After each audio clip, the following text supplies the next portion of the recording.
For Missouri Congressman, 4th Congressional District. He is waving to the cameras on KCMO. Does it feel like you're back in the studio? I at love Fox 4? cameras. Made a living on them. I don't know. I haven't got, well, I used to get up at 3 in the morning for like 23 years.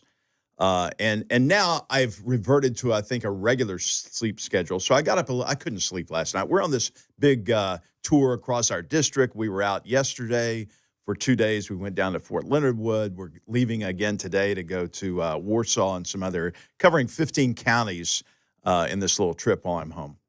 Okay, so you're home till when?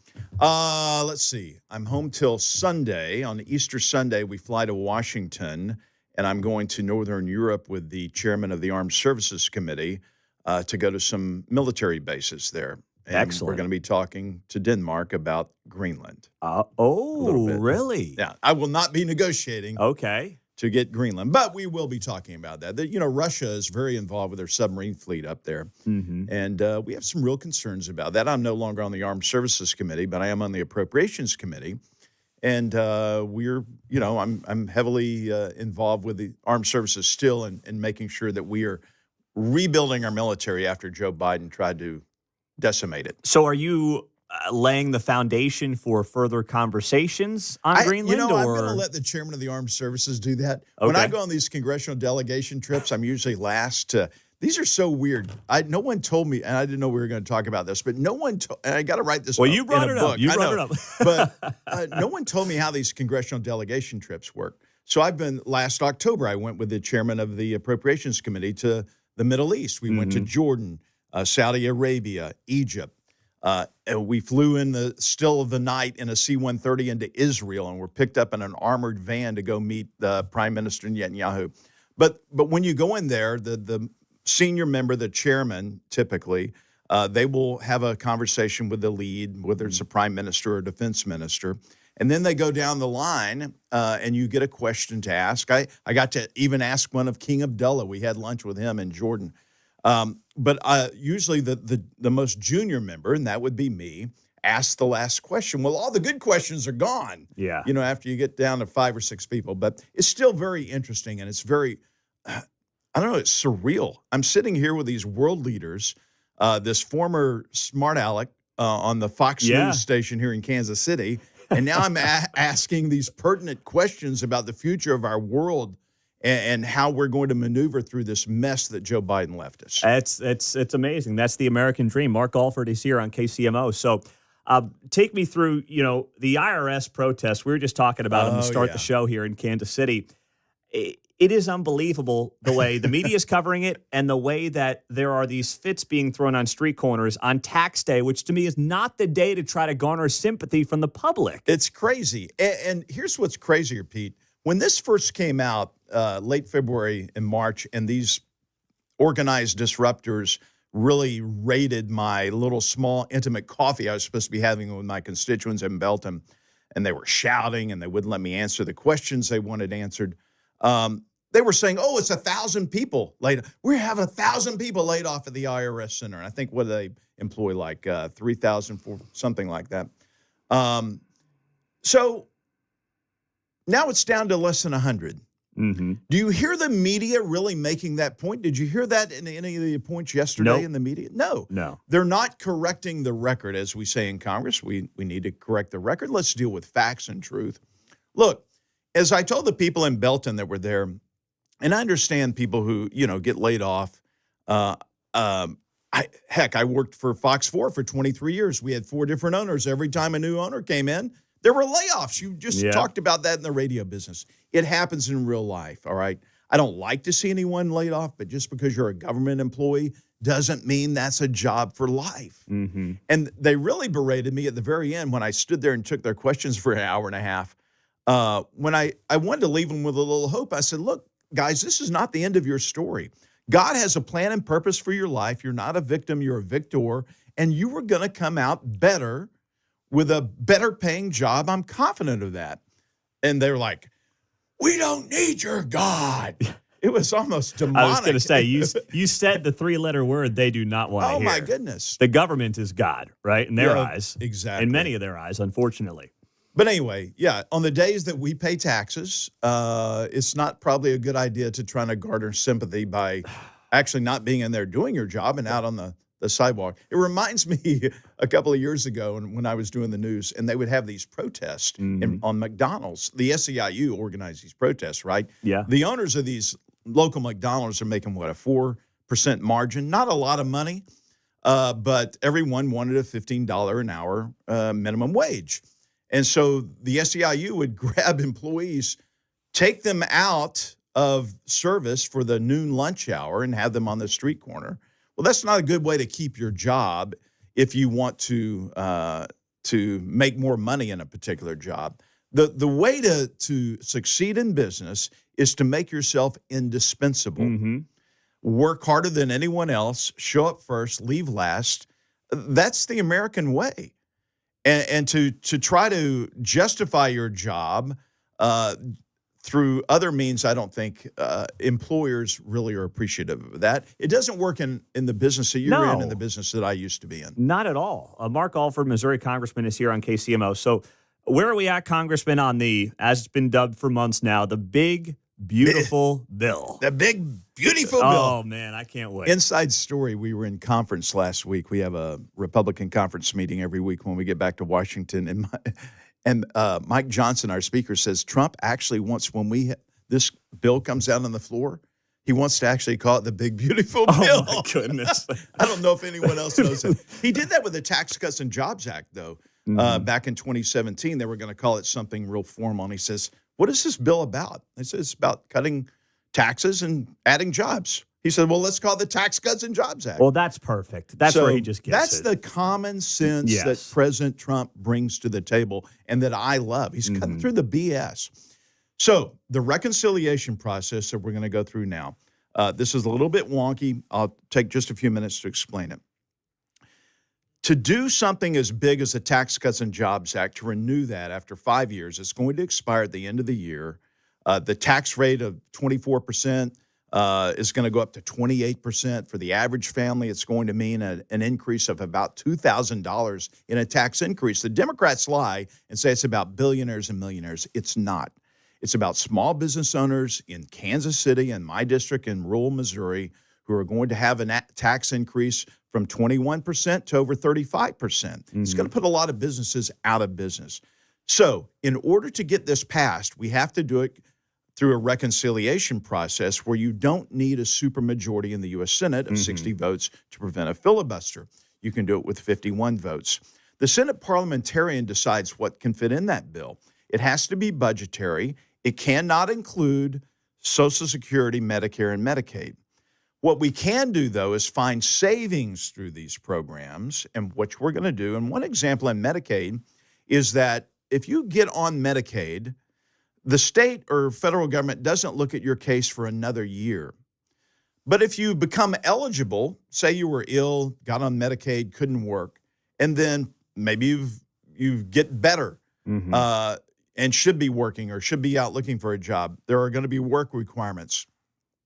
They don't look at your case for a year. We're going to move that back to 6 months. That's going to save some money right there. Some practical things that we can do. So under the reconciliation process, we are taking the House version of the budget, the Senate version of the budget, and reconciling them like you would a checkbook or like we used to do. I never really did. Was great at that. But anyway. That's what Leslie's for. Yes, she's great exactly. at that. And we will come up with a package that will include the Tax Cuts and Jobs Act and maybe some other budgetary related items that we will get passed in the House, we will get passed in the Senate, and then the president will sign into law. How do the DOGE cuts factor into the bill, or are they two separate things? There could be some DOGE cuts in there. That's more in the appropriations process. And now that I'm on the appropriations committee, I'm really starting to get my head around how that's working. So at the same time, we're waiting on the president's budget for 2026. The continuing resolution that we just passed was for the 2025 budget to keep the government funding till the end of the fiscal year, which is the end of September. Once we get the president's budget, they're supposed to have it by mid-February, but a new president's always late. So we're getting this, at least the framework of it. We will divide that up to the 12 subcommittees in appropriations. I sit on 4 of those subcommittees. And the chairs of those subcommittees have a certain number that they have to reach to meet this top line number. And then we start allocating that money. Now, what will happen now because of Doge is making immediate cuts, but they're also making recommendations as we go forward. For example, the USAID program, that was under one of my subcommittees, State and Foreign Operations. That's now moved over to the State Department. So that money will go directly to the State Department, and the State Department will fund that program. It used to be under just our Appropriations Committee, and the problem was, I went in and said, how does this happen? How are we funding these woke programs? There are some really good programs under USAID, but there are a lot of them that aren't, probably about 80% of them. My suggestion is, and I'm hoping they take me up on this, we start calling them national security investment projects. If it doesn't have to do with national security, we're not going to fund it. And put them in the State Department in the State Department anyway. Yeah. Okay, that makes sense. So it's really about basically creating a more efficient operation like we do in the private sector every day. And Pete, we in Congress start doing our jobs better. Yeah. That's the whole deal with the Chevron deference decision. That's a whole nother conversation. But the Supreme Court basically came back and said, look, if we're going to peel EPA back from this overregulation, Congress, you got to step up and write better legislation so it's not open to interpretation and all this rulemaking that these unelected bureaucrats have been doing, and they take over Washington. We pass a law that's not real thorough, and then the agencies, the bureaucrats who aren't elected, they write the rules to interpret the law. We need to do a better job of writing the laws, and that's what we're going to do in the authorization committees and then the appropriation committee that I'm on. Mark Alford is here. Last thing for you in the last couple of minutes. Obviously, this man from El Salvador, who's now back in El Salvador, has been the biggest media story of the week because we know what their agenda is on this whole deal. But due process is part of the question. What his status is? Should the administration try to bring him back? Where are you at on this whole story? The Supreme Court says that the administration should facilitate that. Now, what does that mean? It doesn't mean that Trump's going to order the president of El Salvador, who was just in the Oval Office, and said he's not going to make it happen anyway. I mean, how do you force a sovereign nation to return a citizen of theirs back to the United States for possible prosecution? I don't know. I guess they'd be shipped to Gitmo. This guy's a thug. This guy is a member of MS-13. Yeah, they made a mistake and said he was a member of Tren de la Agua. There were some clerical mistakes. But this guy needs to be back. And now you have Cory Booker, who's going to run for president. You know, he did that big, long speech on the Senate floor and then is playing this false humility game. And now he's going down to try to rescue this guy today. Well, I hope he makes it back. That's all I can say. That's a great point. Mark Alford on KCMO Talk Radio, 95.7 FM, streaming on the app. So you're in town till Sunday, and then when do you think this big, beautiful bill is done by? So Speaker Johnson is hoping by the end of May, Memorial Day, that we have this done. We get back in a week and a half. And while I'm here working in the district, our leaders in the party and in the conference, I think Jason Smith, chairman of Ways and Means, he's still up in D.C. They are still working on this while we're working in our district. Very good. So we don't have a lot of time. We've got to get this done. Time is not on our side. And Mark Alford's Capitol Report coming up Saturday afternoon, Sunday morning. You got your guests lined up yet by chance? It's Mark Alford's Capitol Recap. I don't know exactly. We're putting the show together as we speak. We're going to include a lot of our district trip. Very interesting conversations. I was in Fort Leonard Wood yesterday. We trained 80,000 personnel there in Pulaski County. We are trying to get a new shooting range. And, we're getting 5 new companies there. We're building some new barracks.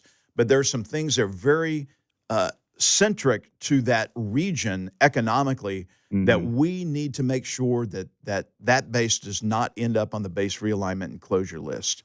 Very good. We'll be listening, my friend. Thanks for being here. My pleasure. Missouri Congressman Mark Alford, 4th Congressional District on KCMO. The 6 at 6, top 6 stories in the 6 o'clock hour next.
It's Mundo in the Morning. Now on FM at 95.7. Set a preset on your radio. KCMO Talk Radio.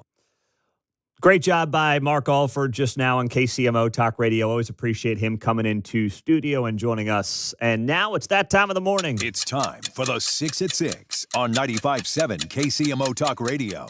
Number 1. Well, let's start with a feel-good story. Patrick Mahomes, Travis Kelce, the steakhouse is set to open up downtown as they are looking at a summer of 2025 open. It will be at the Lowe's Hotel. That is where the 1587 Prime Modern Steakhouse is going to be located. It will be open by this summer, per media reports and a press release that came out yesterday. And maybe a good spot for a politics and a pint. What do you say there, fellas? I think that would be a good spot. I'm looking forward to maybe making that happen. Could have Patrick and Travis and Taylor and Brittany join us for a little night of maybe Alford will be our politics and a pint guest. That could be pretty fun. I better find something to wear. Yeah, you got some time there, John. Don't worry, man. Number 2. Well, tragedy in Wyandotte County yesterday. Shawnee man died in a single vehicle car crash along northbound I-435. This had the highway shut down in both directions yesterday at the start of afternoon rush hour.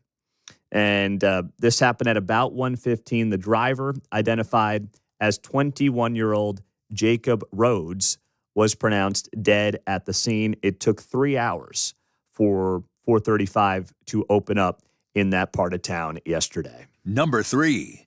Let's go to the Blue Valley School District. How about this? This is very good news. Blue Valley School District board members unanimously passed a policy this week that will basically make it so that after when it comes to registered sex offenders, Policy 2281 bans an adult on the Kansas Sex Offender Registry list and those convicted of crimes against minors from being on school property or attending school-sponsored activities. So this was welcomed yesterday.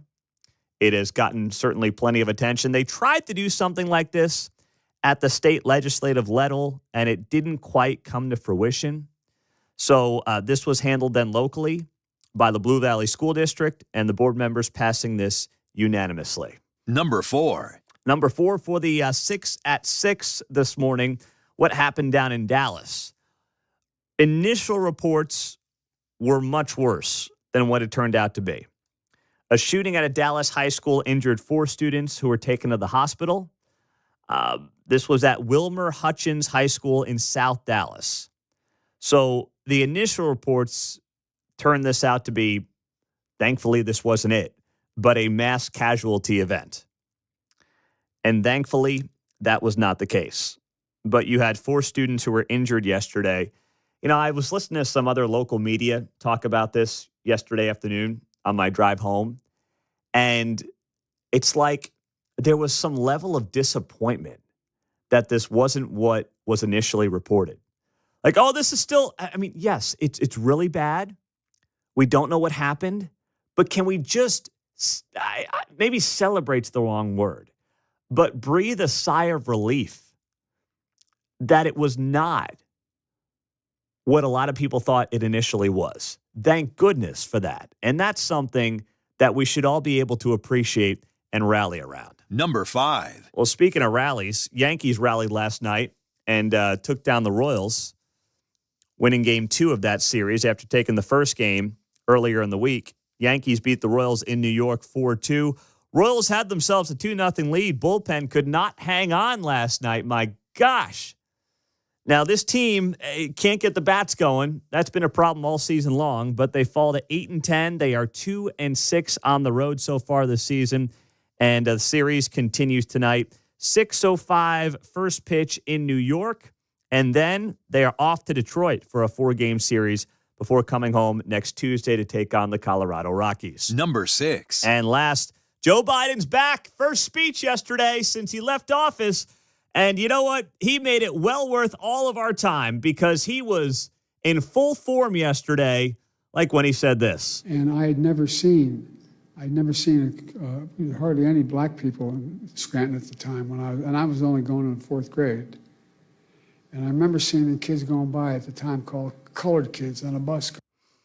Just when Republicans are maybe softening up a little bit, Joe Biden gets broken out of his casket and gives a speech and starts talking about colored kids. And Republican approval ratings just skyrocket by 10 points, just like that.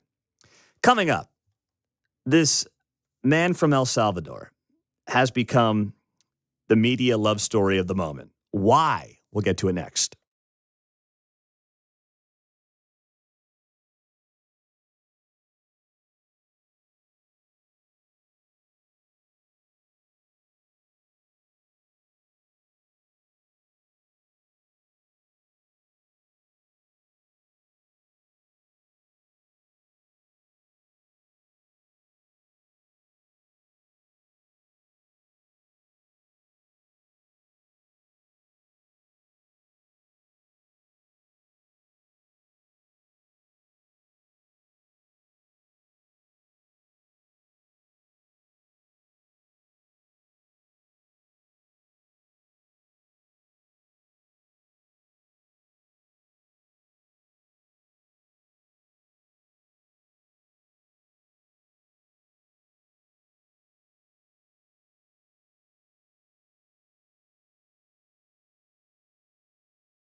Why is there a love story with Kilmar Agrego Garcia? The people who could not tell you Laken Riley's story, the young girl who went for a run at the University of Georgia and ended up, of course, losing her life at the hands of somebody who was in the country illegally, are now treating Kilmar Agrego Garcia like he should be on Mount Rushmore. And I, frankly, don't understand it. Now, is there a complex conversation to have about what is being dubbed the Maryland man? Florida man means nothing anymore. Now it's all about Maryland man. Is there a little bit of a gray area on this? Yeah, sure. There's a conversation to be had. But is this the hill to die on? No, it's not. You know, right now, if you look at some of the polling that's out there, Donald Trump's most popular policy is what he's doing on immigration. And it's largely because of the fact that Joe Biden was such a disaster with his open border policies. Like, Trump's actually seen a bit of a softening on his economic policies because of the tariffs and the uncertainty in the markets and everything else. His immigration policy, based on the polling I've seen recently, remains his most popular policy. But they've taken this guy, and you just heard about him, top of the hour, Fox News, who was living in Maryland, who was here illegally, and they sent him back to El Salvador, where he is a citizen. He does have a wife and a child here who is still in Maryland. And the question that is out there right now is whether or not this guy is somebody who should be returned to the United States. The Supreme Court ruled that the administration has to facilitate the return of this man to the United States. That doesn't mean drag him back.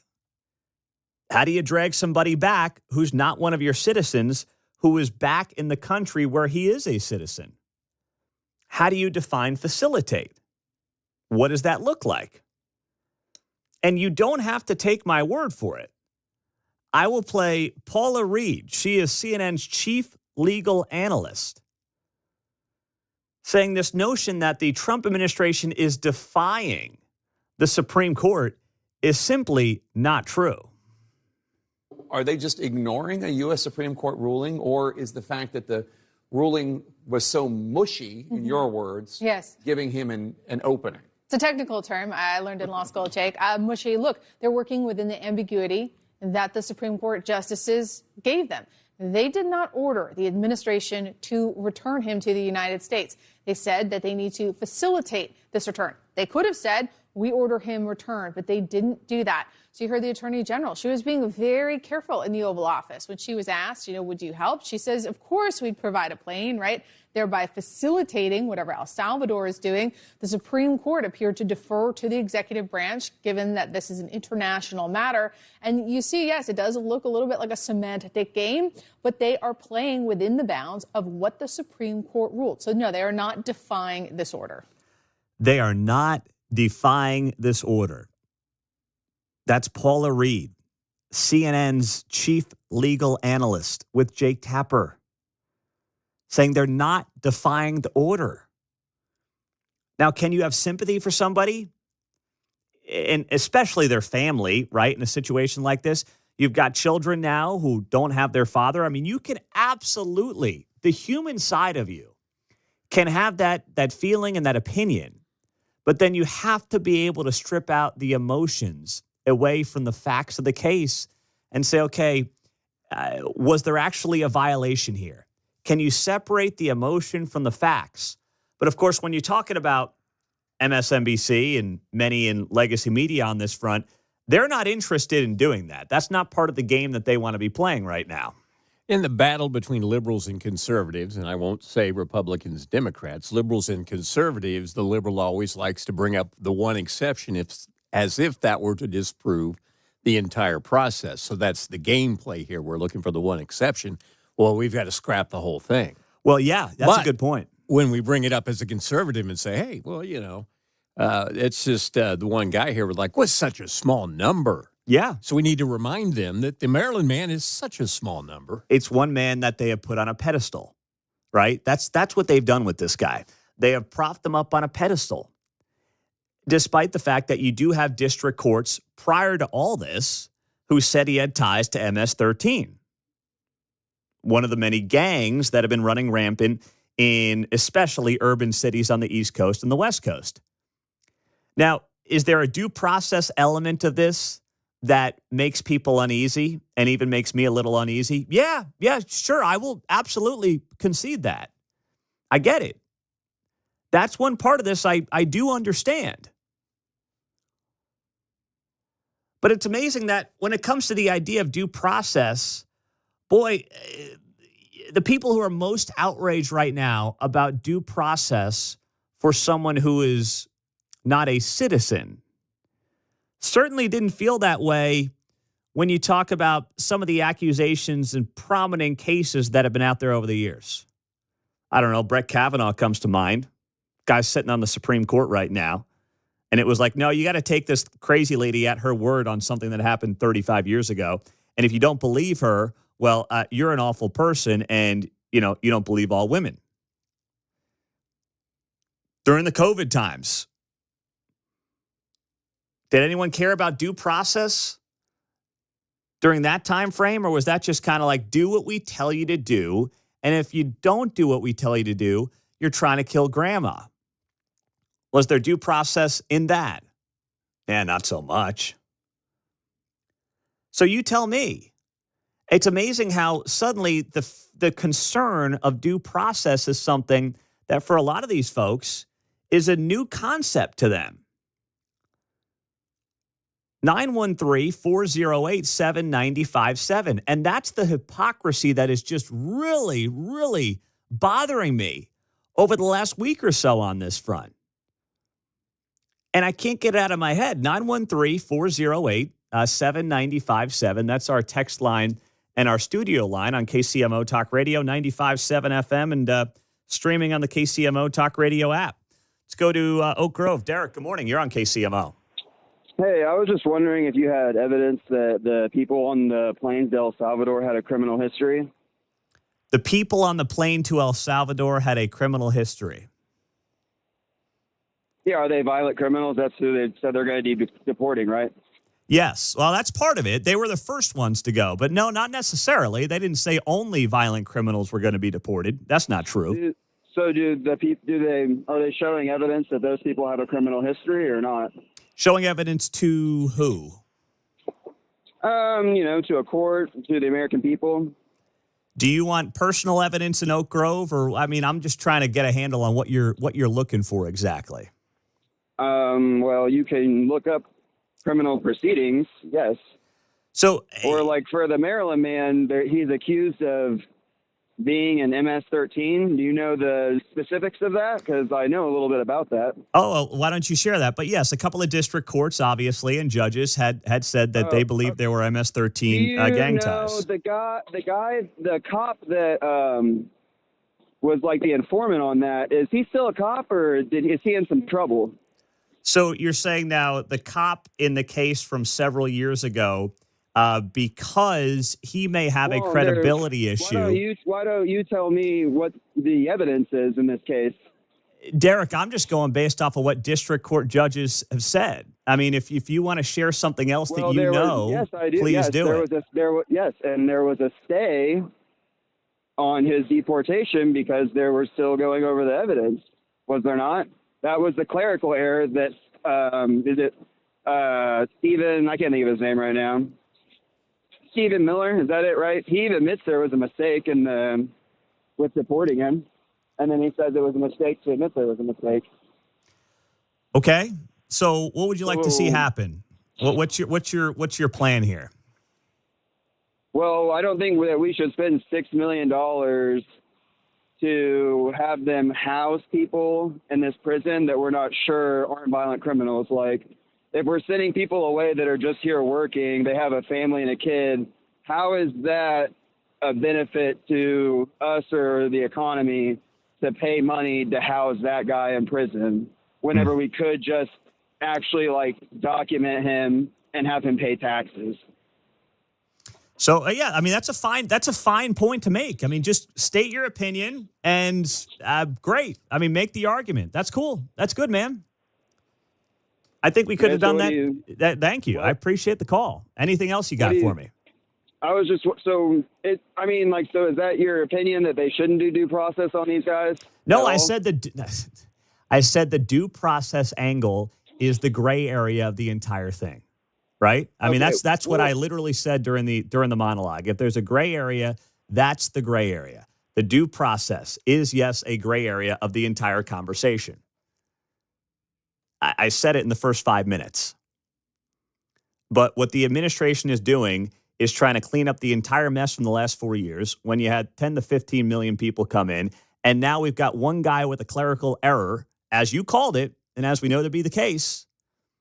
And there is a gray area on what exactly his background was, whether or not he was involved with violent gangs in this country. And this is now the great martyr of the moment. And I'm not going to fall for that hook, line, and sinker either. 913-408-7957, 716. It is good to be here on KCMO Talk Radio, 95.7 FM. We're always streaming on the KCMO Talk Radio app. We do have to talk about somebody who may be running for governor in one of our two states later in the hour. We've got the Kid Rock tickets at 7:45 as well. He's coming to T-Mobile this Saturday. So you're thinking about Mother's Day. You're thinking about an engagement, an anniversary. What are you going to do? What are you going to get? Well, you got to go jewelry. It's time. You got to do it. And my friends over at Diamonds Direct at 119th and Row will give you that white glove service that you may not think you'll get from a place like Diamonds Direct, but you absolutely will. You go there, and Angie and her team will take great care of you, as they have for me for many years here at KCMO Talk Radio, maybe more times than I care to admit. But I just keep coming back because, you know what? They take care of us. And whatever it is, whatever you buy from Diamonds Direct, you will get the lifetime service on that. Actually, Kate was there yesterday getting a service on something. So it works out great on that front, and they treat you like family over at Diamonds Direct. And they've got a play area for the kids, distract the kids for a little bit, whatever you need. They will take outstanding care of you. So go to DiamondsDirect.com right now, or go say hi at 119th and Row.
If it's happening in KCMO, it's on KCMO 95.7 FM. Here's Pete Mundo.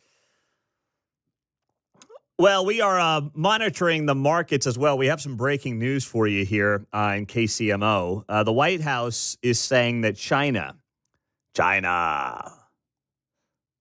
give me your best China there, Mark. I saw you mouthing it. China. Yeah, there you go. Nice work. China now facing tariffs of up to 245% on imports to the U.S., up from 145% as a result of retaliatory actions. So this just breaking here in the last few minutes. Now, early this morning, U.S. stock futures had a big bounce, and that came after China says it's open for talks if Trump shows respect and names a point person. I'm sure that'll go over well in the White House. Show some RESPICT. So the Dow futures, S&P futures, everything is more or less even. Well, no, NASDAQ's off 250 points with an hour till the opening bell. S&P is off 1%. Dow is basically even on the day. But once again, the markets do not know what to do. So the S&P futures had surged. This was like 3 hours ago, early this morning, on a report of China being open to talks with President Trump. And then suddenly that basically reverted. Why? Well, the report came from Bloomberg. And who is the source that Bloomberg used? This is just classic media. A person familiar with the Chinese government thinking. Who is that? Is that Nancy Pelosi? Like, who's the person with familiarity of the Chinese government thinking?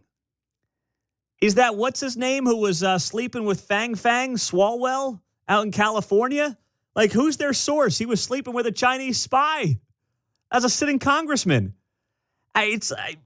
Suddenly, and then the markets were like, okay, we got to pump the brakes on this. We can't overreact to a report from Bloomberg that says somebody with inside knowledge of the Chinese government thinking now says they have agreed to talk with Donald Trump. And then Trump comes out this morning in the last few minutes and says China's tariffs are now up to 245% on imports to the U.S.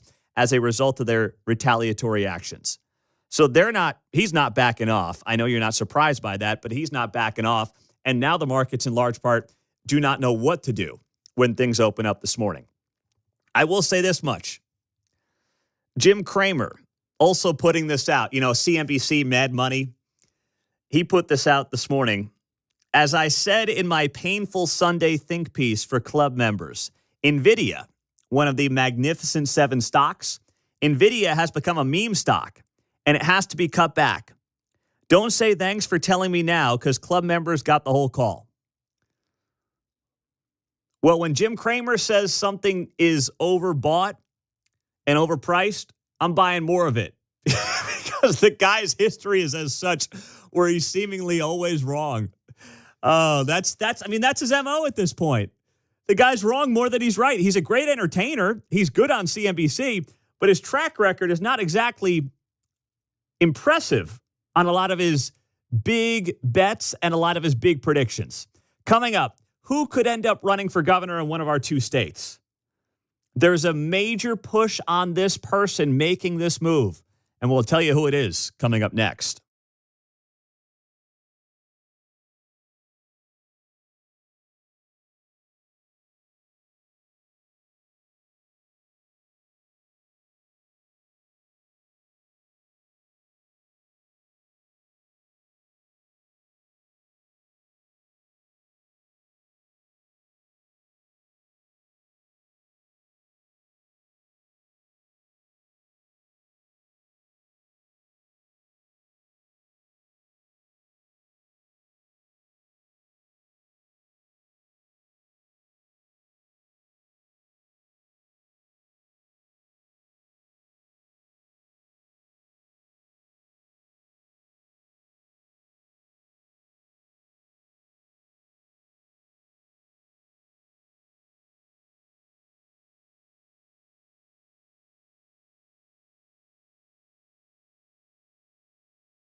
Hey, it's Kevin Keatsman. Stick around. I'm coming up at 10 o'clock right after Pete Mundo on KCMO 95.7 FM.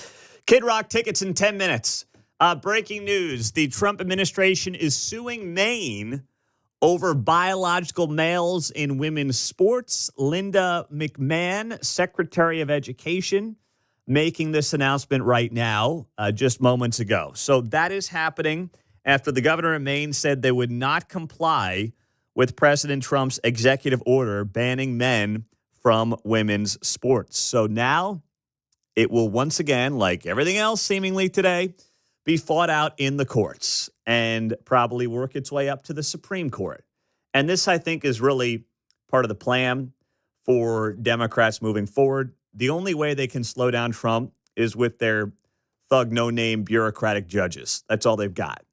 And that's what they're going to lean into very heavily right now to try to stop some of this stuff. So now the administration is suing Maine, and this news breaking here moments ago. We got the Kid Rock tickets coming up in a few minutes on KCMO. So moving ahead to next year, there will be a long list of Republicans in Kansas who are going to be interested in being your next governor. We already know that list includes current Secretary of State Scott Schwab. You will have other people who will get into the race. I know that there's also Doug Billings in the race. You will have other names discussed. Charlotte O'Hara is also in the race. Dayton Moore is being floated out there. Former Governor Jeff Collier is being floated out there. There are other folks as well. Ty Masterson, he's the Senate president who is being talked about as someone who may run for governor. There will be probably half a dozen people at least on the Republican side who will run for governor. On the Democratic side in Kansas, the question has been, who's that going to be to replace Laura Kelly and try to keep the Democrat win streak going? And the thought was it was going to be David Toland. David Toland is somebody who is her lieutenant governor and, is younger and someone who is thought to be maybe that heir apparent to Laura Kelly. Well, it's not clear that he is interested or going to be the guy anymore. And then yesterday, Tony's Kansas City reported, and great job by Tony, that there is a major push for Sharice Davids to run for governor of Kansas. Now, she, of course, is the congresswoman here in the 3rd Congressional District, and she has been since she beat Kevin Yoder in 2018, and she is steamrolled through this district every single time by a pretty wide margin. And now there's a push to basically say, hey, and this is actually great strategy by the Democrats. Not that I think that she could do the job as governor. I'll get to that here coming up in a second. But they believe that they can win this 3rd district even if she's not on the ballot. And they're probably right to feel that way. You get generic D versus generic R in this district right now. The generic Democrat is going to have a ton of money because the Democrats fund their candidates very well. And we know where Johnson County is at right now. And with Donald Trump being in the White House, that is beneficial to the Democrat Party in maintaining a seat in a midterm election. So if there's ever a time to transition off of Sharice Davids and feel good about maintaining that seat, it's literally coming up in 2026. Because there's that, we can't stand Trump faction of Johnson County that will turn out in droves for no matter who the Democrat candidate is. You always have the party that's not in power who gets some juice in the midterms. That will naturally happen. And they will have an edge. And there's also no evidence the Republican Party has its act together with any kind of a candidate who's got a chance. In Washington, D.C., they're not really funding this 3rd district a whole lot anymore. Prashanth Reddy was the guy a couple of years ago, or last year, I guess it was, and it wasn't obvious to me he got a whole lot of support from anybody. Monetarily speaking, from the big donors and the big PACs in Washington, D.C. They don't really view this as a swing district anymore. So until they do, they're not going to fund it. So if you can move Sharice Davids into a place where she can win a statewide race, suddenly you might have something to work with, and then you can backfill the 3rd district seat. Now, the problem is Sharice Davids couldn't hide as governor. She can hide in Congress. she can hide as the representative for the 3rd District. Media will bump into her once in a while. They'll treat her with kid gloves and the whole thing. You can't do that as the governor of the state. Now, don't get me wrong. She would try, and they would protect her, and the media would do its job. But you still can't do it like you can as one of 435 in Congress. It's just impossible. And then suddenly she would have to get in there and debate. I mean, she would have no choice. She's gotten away without debating for the last couple of cycles. I mean, she does like these one-off debates at like 3 a.m. on a Wednesday in front of 7 people in Olathe or something like that. Like, she'll do some of those, but she's not debating on TV. Her first cycle in 2018, she did one debate with Kevin Yoder on Fox 4 that was only on a stream on Facebook Live a week before the election when early voting was already underway. So, but when you're running for governor for the first time especially, you can't get away with that. So that would be edge Republicans. But she'd have a massive turnout in this part of the state. She'd have obviously a ton of support, name ID in this part of the state, and that might carry her. I mean, it carried Laura Kelly, right? I mean, it's not crazy. It carried Laura Kelly. Why would it not carry her? If she uses that Laura Kelly playbook, she can win. So then the question becomes this. If you're the Republicans, what do you do on the other side? You got to have somebody who doesn't get blown out in Johnson County like Derek Schmidt did. And Kobach did before that. You know, the Derek Schmidt playbook was basically, we're going to run the Trump playbook, run it up in the rural areas, and you know what? Johnson County, it's a lost cause anyway. Only Donald Trump draws out certain people for presidential years. It's not a knock on Derek Schmidt. He ain't Trump. In a lot of ways, he's not Donald Trump. You can't copy the Trump playbook when there are Trump voters and then there are Republican voters. They don't necessarily always turn out for elections where Trump's not on the ballot. That's actually one of the problems the Republican Party has right now. They've got this growing tent. They've got young voters coming in. They've got, frankly, more voters of different backgrounds coming in. Blacks, Asians, Latinos, all coming into the party. But they've got to figure out how to turn those Trump voters into consistent Republican voters in other races. So if you think some Kansas Republican is going to be like, yeah, I'm just going to get all Trump's people to turn out in an off year, you're not. None of them are Trump. No offense to them, but they're not. So who can actually limit the damage in places like Johnson County, Kansas? Is it a Scott Schwab? Is it a Jeff Collier? I mean, those guys are from here. Is it a Dayton Moore, who has obviously no political background, but will lean into leadership, will lean into name ID, will have appeal in Johnson County amongst a lot of people who will like his leadership style and obviously know him from his massive success with the Royals winning a World Series? Does that make sense? Who can dent, not win Johnson County, but who can dent whoever the Democrat nominee is, who can dent their lead? That's the question that the party should be asking itself as they look ahead to this possibility of Sharice Davids maybe running for governor per Tony's Kansas City. On the text line, Pete, if you're Dayton Moore, do you shift and run for the open congressional seat if Sharice runs for governor? No. Listen, a guy like Dayton Moore's a leader.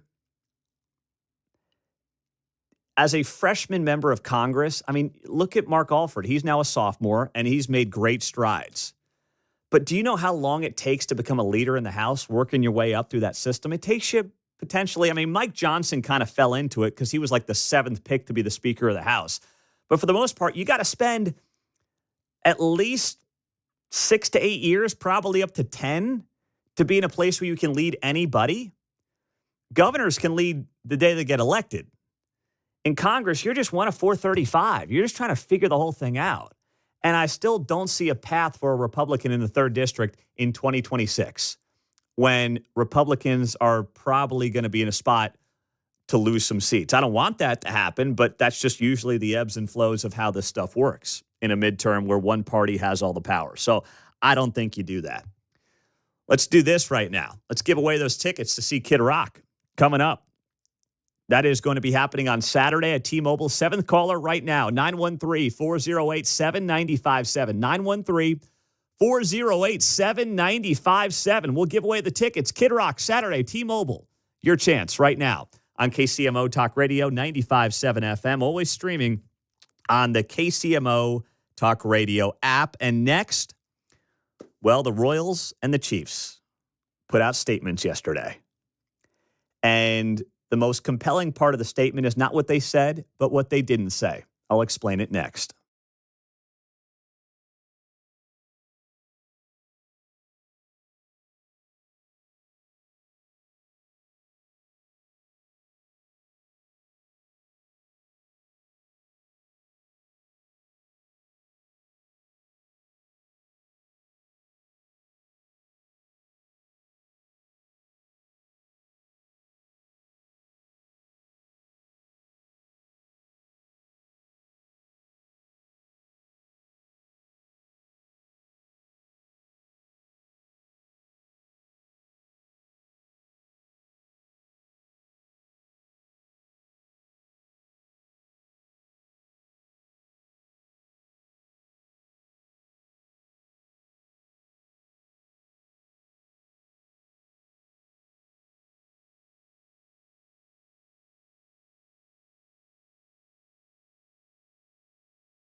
Who is going to see Robert James Ritchie, known professionally as Kid Rock, coming up on Saturday? Cracker. You bet. Victoria Durbin in Leavenworth had us on her way to work today. All right. Picks up those tickets. More to give away later on today. Congratulations, Victoria. Well deserved. Next chance at 10:45 with Kevin Keatsman on KCMO Talk Radio 95.7 FM and always streaming. Just download the KCMO Talk Radio app and you can listen to us there right on your phone all morning long. So Chiefs and Royals put out statements yesterday about this new possibility, at least for the Royals, of re-exploring a North Kansas City site. And it was very telling to me what both of these teams did not say in their statements that came out yesterday. So, and don't forget, as Channel 41 noted, this process is now 879 days old for the Kansas City Royals. It was November 15th of 2022 when they said we're leaving the K, John. ABC started a series with Ted Koppel called Nightline when there were hostages in Tehran, Iran. There we go. And that blossomed into the whole TV series. They started that as a little thing, so this could become something really big. We could have something going here. You're right. So here's the Royals statement yesterday on this new news that North KC is back in the mix. And also, they put out this statement in response to this video that was uploaded by the Greater Kansas City Chamber of Commerce that was like, keep the Royals and Chiefs in the region. I'll just play a snippet of that, and then I'll give you the statement from the teams. Greater Kansas City's business and civic organizations are united in a singular mission to ensure the Chiefs and Royals remain in our region for decades to come. But time is not on our side. Which is why we urge our state and local leaders across the region and both teams to work together to create solutions that offer viable options for growth and success into the future. All right, so that's a little bit of that statement. It was about a minute-long video. And John Sherman, owner of the Royals, put out a statement yesterday saying, our ownership group is grateful for the support of this impressive coalition of civic leadership. Oh, come on, please. Come on, John.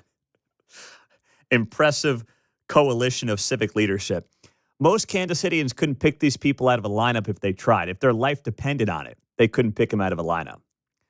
I know he's got to say what he's got to say. He's got to play some politics here. But in the end, I mean, have us some love for the regular folks who you might be asking for hundreds of millions of dollars from. Let's start there, which has come together to help us continue to thrive in the region. Greater Kansas City is our team's home. For our fans, our partners, and our Major League community, we want to keep it that way. I will give John Sherman this, regardless of what you think of the Crossroads, the going on 900 days of doing all this insanity, no matter what you think of any of that. You have to give John Sherman this. He has not been the owner who has gone out there and said, screw this, I'm going to Nashville. He hasn't threatened it. He has never used that kind of leverage. Obviously, Kansas decided it wanted to be in the mix, and he's appropriately handled Kansas's interest and used it a little bit for leverage, as any business person would. But he has not, to use a baseball analogy, taken his ball, gone home, and thrown a fit. He hasn't done that. And that is admirable. He wants to keep this team here desperately. Of course, he wants a deal to do it. But 900 days in, he has not said anything about any other city or any other region outside of Kansas City. Now, Clark Hunt also put out a statement on this video yesterday. And his statement said, our family and our organization are certainly thankful to see the support from local civic leaders in Kansas City. The Chiefs have called this our home for more than 6 decades, and we have made countless memories alongside generations of Chiefs fans. Working with our partners and community leaders, we remain committed to continued growth and success of our entire region. He didn't say Kansas City. He didn't say the state of Missouri. He said our entire region, which obviously leaves the door open to the Chiefs looking to the Kansas side of the state line. That's how you read between the lines on what Clark Hunt said in that statement there. And once again, That's a fine thing to say because that offer obviously is on the table. Is it this incredible offer, can't miss opportunity that, of course, some on the Kansas side have made it out to be? No. And that's because it's not. And I think deep down, both teams know that, or they'd be in Kansas. They'd be breaking ground right now. They want to make it work on the Missouri side for business reasons, for economic reasons. I know, Final Four this, Super Bowl that. Do you make a move like this for a chance at one Super Bowl? Maybe you do. I don't know. I mean, I don't know what's in the Hunt family's hearts. I have no idea. But that's obviously a question that's part of the conversation here. Do you give away what you have for one potentially incredible game and incredible week? I never believed that Kansas City is going to be in the rotation for regular Final Fours. I just don't think that's ever going to be the case. But both of these teams are just basically saying, thanks, we appreciate it, and let's see what happens. But now we know they've got about 2 months here to get this thing done because the June 30th deadline for the Star Bond offer in Kansas did not get extended in the Kansas legislature. So to the legislature's credit in Kansas, I've been really critical of them, kicking off and starting this border war and then saying, we're just here to help. I will say I give them credit where it's due when it comes to not extending the Star Bond offer because we could be sitting here in a year doing the same old dance. And they could have done that. They could have said, you know what, we'll extend the offer on these Star Bonds for the two teams till 2026. And they did not go down that road. So even they're like, all right, guys, if you're playing us, we want to know soon. If this is not real, we want to know soon. We're not going to allow you to just use us for leverage and kick the can down the road when it comes to your dealings with Missouri. We're not going to do that. So they have put their foot down to an extent. Now, coming up today, Kevin Keatsman is going to have an amazing conversation with a lifelong Jackson County resident and attorney named Phil Lavoda. And Phil has been approached about being an interim replacement for Frank White, the Jackson County executive, until 2026. He says he's focused on saving the teams and will leave politics to the others. He also says he will be the furthest right Democrat in Jackson County in a long time. He's got a deep history in Jackson County, and this will be an interesting subplot to what's going on with the teams because obviously whoever the county executive is going to have a big role in all this as the Recall Frank White effort continues to move along. So that's coming up 10 o'clock, Kevin Keatsman, uncanceled. Coming up, well, Emmanuel Cleaver has a message to Kansas Cityans. We'll get to it next.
Whoa, we got to give our friends across the pond a little bit of love here.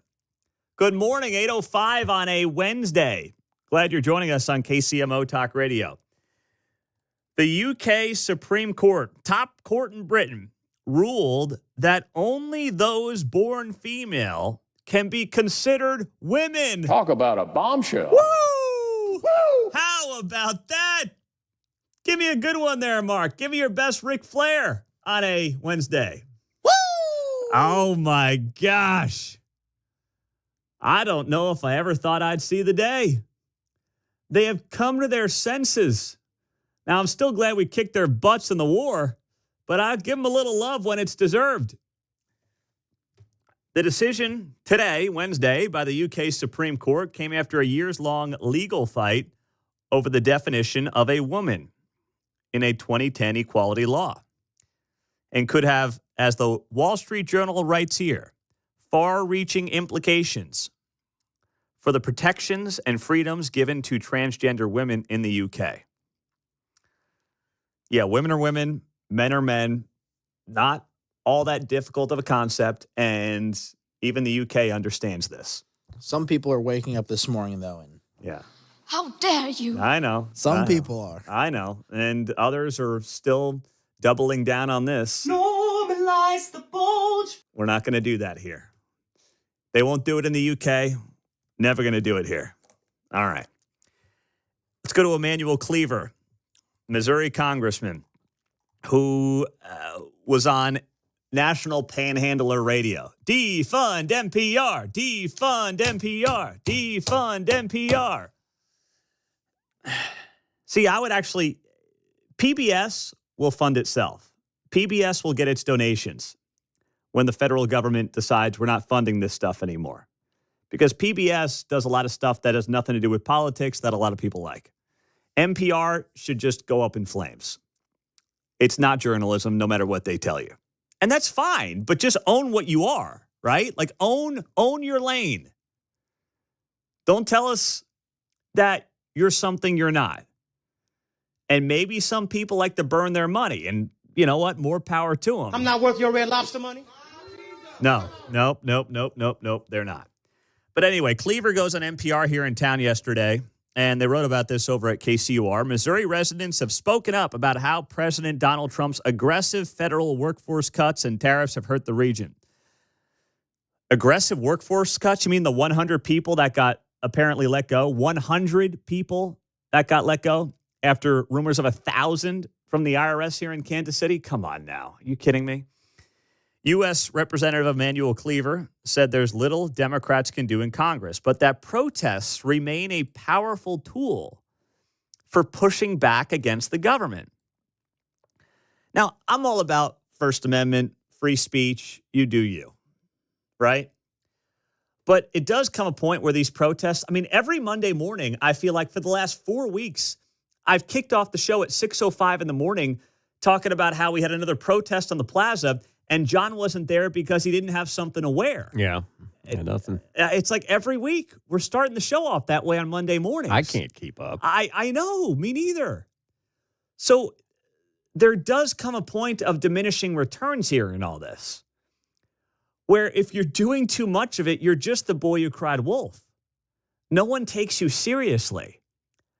Every single day, it seems like we're coming in here and there's, oh yeah, this protest downtown and this protest on the plaza and this protest from this group here and there and everything else. And it's like, I can't keep up. But here's why Cleaver and others want more protesting. The reason that Cleaver and others want more protesting is because it gives them opportunities to say stuff like this. You mustard moo. Okay, I'm kidding. That's not the real reason. The real reason that they like this protest stuff is because they know the media will cover it. It will create this narrative that, oh, man, the people are definitely turning on everything Trump is doing. And then you try to trick people who may not be paying attention into thinking, well, I don't want to be on the wrong side of this, right? It's all just a made-up narrative that is intended to create enthusiasm from voters who could be paying attention to other things. about their causes. That's what it does. That's it. That's the goal here. And that's why Cleaver is telling KCUR to get back out into the streets and protest. And protest more and protest more. And then when you're done protesting, make sure you protest even more. So yesterday, you had some protests outside of the IRS building. It's tax day yesterday, right? So somebody apparently thought it was a smart idea at the IRS to protest on tax day. Maybe the one day a year when nobody is going to be sympathetic to the IRS. I mean, I'm not sympathetic to the IRS 365 days a year and 366 in leap years, but that's just me. If there's a day when most Americans are like, you know what, I'm not really a big fan of the IRS, it's yesterday. And they thought the way to garner sympathy would be to protest on tax day. I mean, these people, just brilliant, absolutely brilliant. And here's some of the reporting from Fox 4. We're working 7 days a week in this building to get returns processed. Well, you're not working right now. It's tax day. Oh, we're working 7 days a week. I don't know. You got time to stand on the street corner and talk to the news and scream about layoffs that aren't happening. So that American people can get their refunds. It's going to impact that because we're hearing that any day now they're going to start reducing more people forcefully from the building. IRS employees and forcefully. Yeah, how about that added in there? Oh my goodness. We're all going to the prison in El Salvador. That's where they're sending us after we get fired. I mean, yeah, they're going to be dragging you out, kicking and screaming. Leg irons. Yeah. I mean, this is absurd. This narrative is absurd. 100 people have lost their jobs. Yes, I don't want anybody to lose their job. I want all of us to work and be happy and collect paychecks and, you know, be able to support our families. I want that for every Kansas Cityan, and so do you. So do you. I know that you want that. I want that. But this idea that if you don't keep your job with the IRS, you'll never be able to get another one ever again. This notion that we cover potential layoffs, not even layoffs, they have covered potential layoffs at the IRS more than they've covered actual layoffs that have happened around this town over the last, decade. Think about this. The story here is that layoffs there's no story here. The story here is the IRS workers are a bunch of whiny B words. That's the story. Journalism used to be who, what, when, where. Now it's just woulda, coulda, shoulda. Yeah. Right? Yes. Kansas City were impacted by the mass layoffs from the Trump administration's Department of Government Efficiency. What we're trying to do is show up and just remind the American people and the people in Washington that we are real people. There's a proper way. Bro, let me help you. Okay? Standing on the street corner saying, we just want to remind people that we're real people. As opposed to what? Ken dolls? I mean, you're kind of like a Ken doll because it seems like, your man parts were chopped off with the way you're whining. But man, what is this? To reduce the size of government, and it's not being used. The Chapter 66 National Treasury Employees Union has held similar rallies in support of federal employees since layoffs were announced in February. For many, many years, government jobs were considered very stable and good jobs. And now it's been revealed to us that our jobs are not as stable as we thought. And so there's just a high level of anxiety all the time here. Can we define stable? Government jobs are still the most stable in the country by a mile compared to the private sector. But if your definition of a stable job is I should have this job forever and no one can ever get laid off, that's not stable. That's called a forever bureaucrat. That's the problem with the system. Yeah. There used to be a time in America where one income could support a household. Would we want to go back and make America great again? No. Nah, can't do that, man. Don't think too far. No. We got to keep that government spending money pit getting filled up here. That's what we got to do. This notion that now government work is, it is just in flux. Okay, it wasn't intended to be a place that you go, get to work for 40 years, and never have a chance to lose your job. Tell me where else that exists in the real world. in the private sector. It doesn't exist. Why should it exist in government? It is still very stable. It is just going through what it needs to go through because it's gotten too big, too bloated, and we can't afford it. That's it. It's really as simple as that. It's not about any one person, one worker, one group of workers. You can't afford it. In the private sector, it doesn't matter where you're at in the nonprofit world, right? I mean, they deal with this. Churches deal with this. The money's not coming in. Decisions have to be made. But the minute you bring up this concept with the government, it's, oh my goodness, how are we going to survive? And yes, how dare you? And that in and of itself is just patently absurd. 913-408-7957. Let's go to Lynn and Kearney. Hey, Lynn, you're on KCMO. Good morning. Hi, Pete. I decided after watching this on the news last night, I wanted to look up how many employees there were for the IRS in Kansas City. 6,000. Mm-hmm. How many were laid off? 100. Which comes to 1.67% of the employees were laid off. It's nothing, and the rest of them were outside protesting instead of doing their job.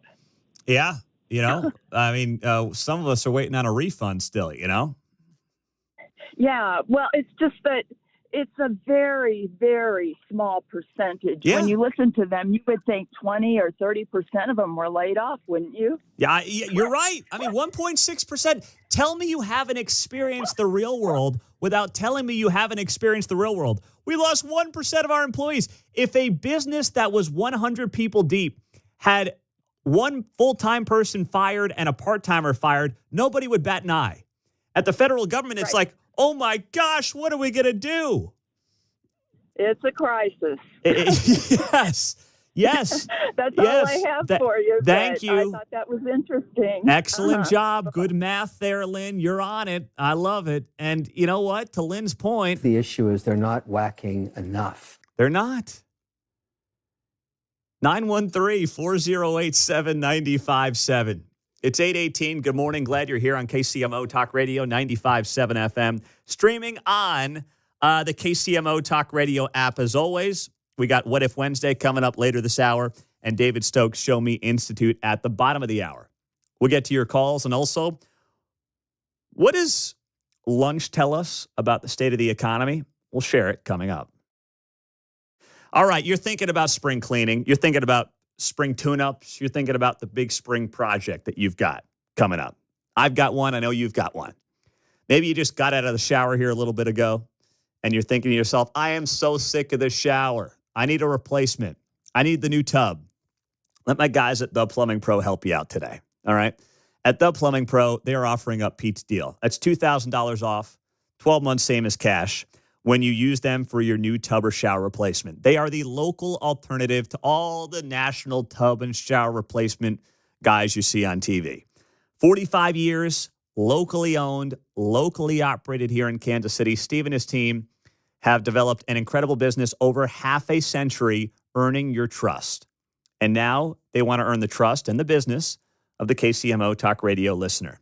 So let them help you out today. Just go to theplumbingpro.com. That's theplumbingpro.com and ask them for Pete's deal. $2,000 off, 12 months, same as cash for that new tub or shower replacement. Or call them at 816-763-8200, theplumbingpro.com, 816-763-8200.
On Wednesday's Guy Benson Show, Dr. Nicole Saphier joins us talking about the president's physical and apparent clean bill of health. Coming up at 2 o'clock on 95.7 KCMO. He should ask her about Trump's soul. Trump says he has the strongest soul in the history of U.S. presidents. Good soul, great soul, good guy. So I look forward to that conversation. Speaking of Guy Benson, he is coming to Kansas City on June 12th. We're going to be out there at Boulevard. We'll do a show, a meet and greet, pictures with Guy. I'll be out there. Keatsman will be out there. It will be a fantastic event, and you can buy your tickets now at KCMOTalkRadio.com. You can buy a table. You get a discount when you buy a table. So we got room for maybe another 100 people, if that. It's selling pretty fast. So if you want to get in the mix, go to KCMO.com, KCMOTalkRadio.com. It's the first thing you see. It's called the first 147 of 47. That's a playoff of Donald Trump, number 47.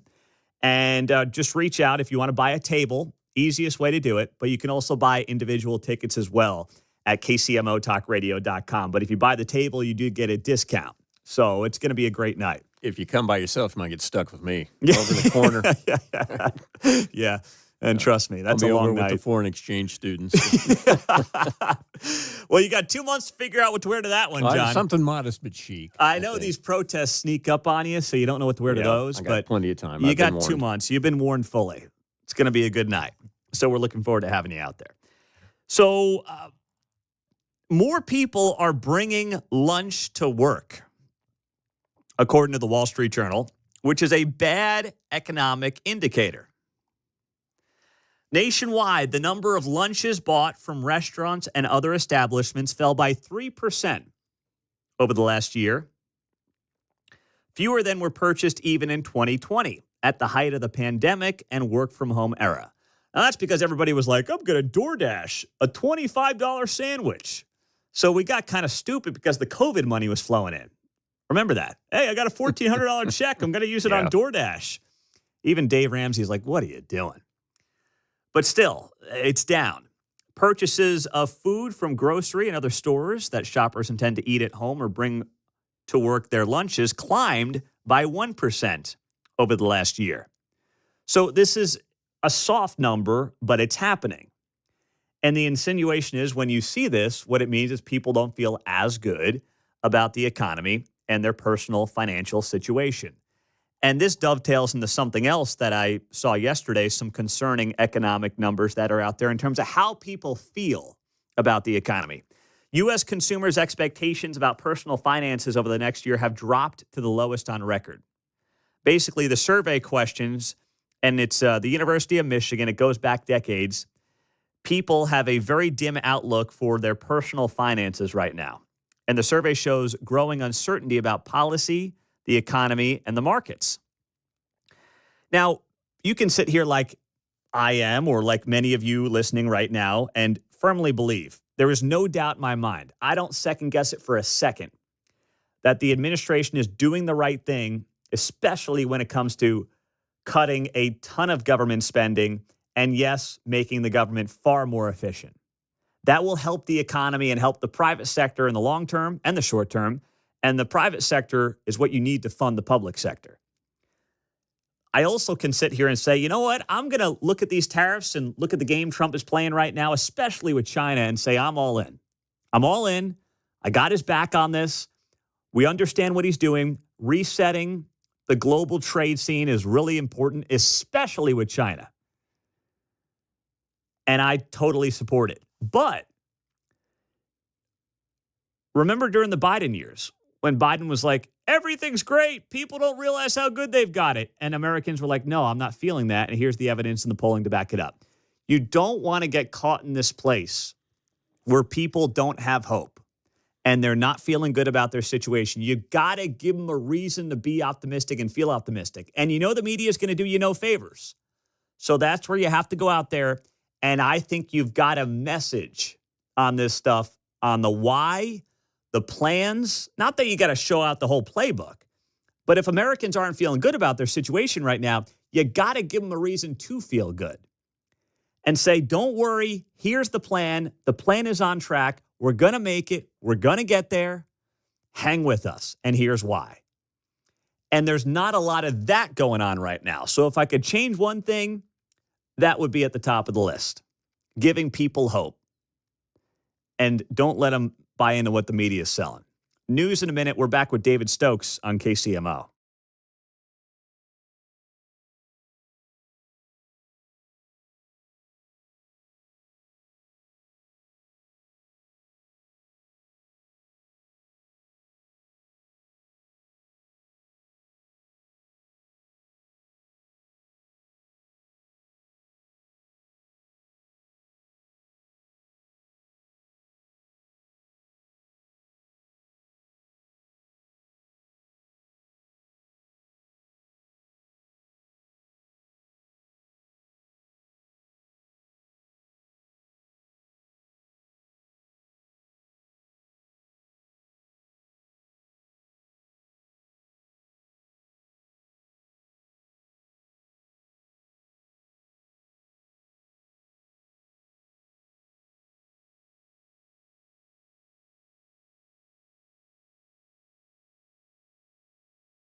You're listening to Mundo in the Morning on KCMO Talk Radio 95.7 FM.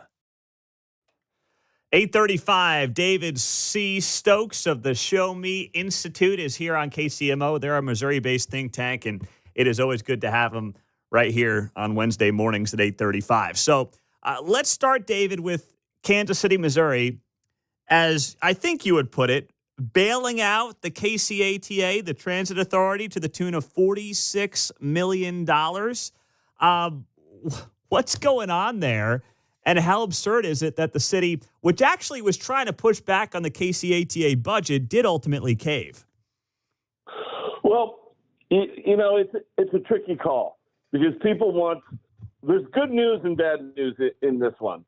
And I guess, right, the bad news is that it's starting out with not only the primary source of funding, $70 million or so that they passed with the budget, but this new package of about $45 million more that's going to limit the cuts from KCATA on the bus route. So there won't be any bus route cuts, although they are reducing hours on some of the routes generally.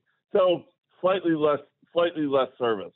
And right, so the fight is, and a lot of this is internal political fighting, so tough to know exactly what's going on, but the city wants to audit the KCA funds more, to make sure they're getting what they're paying for.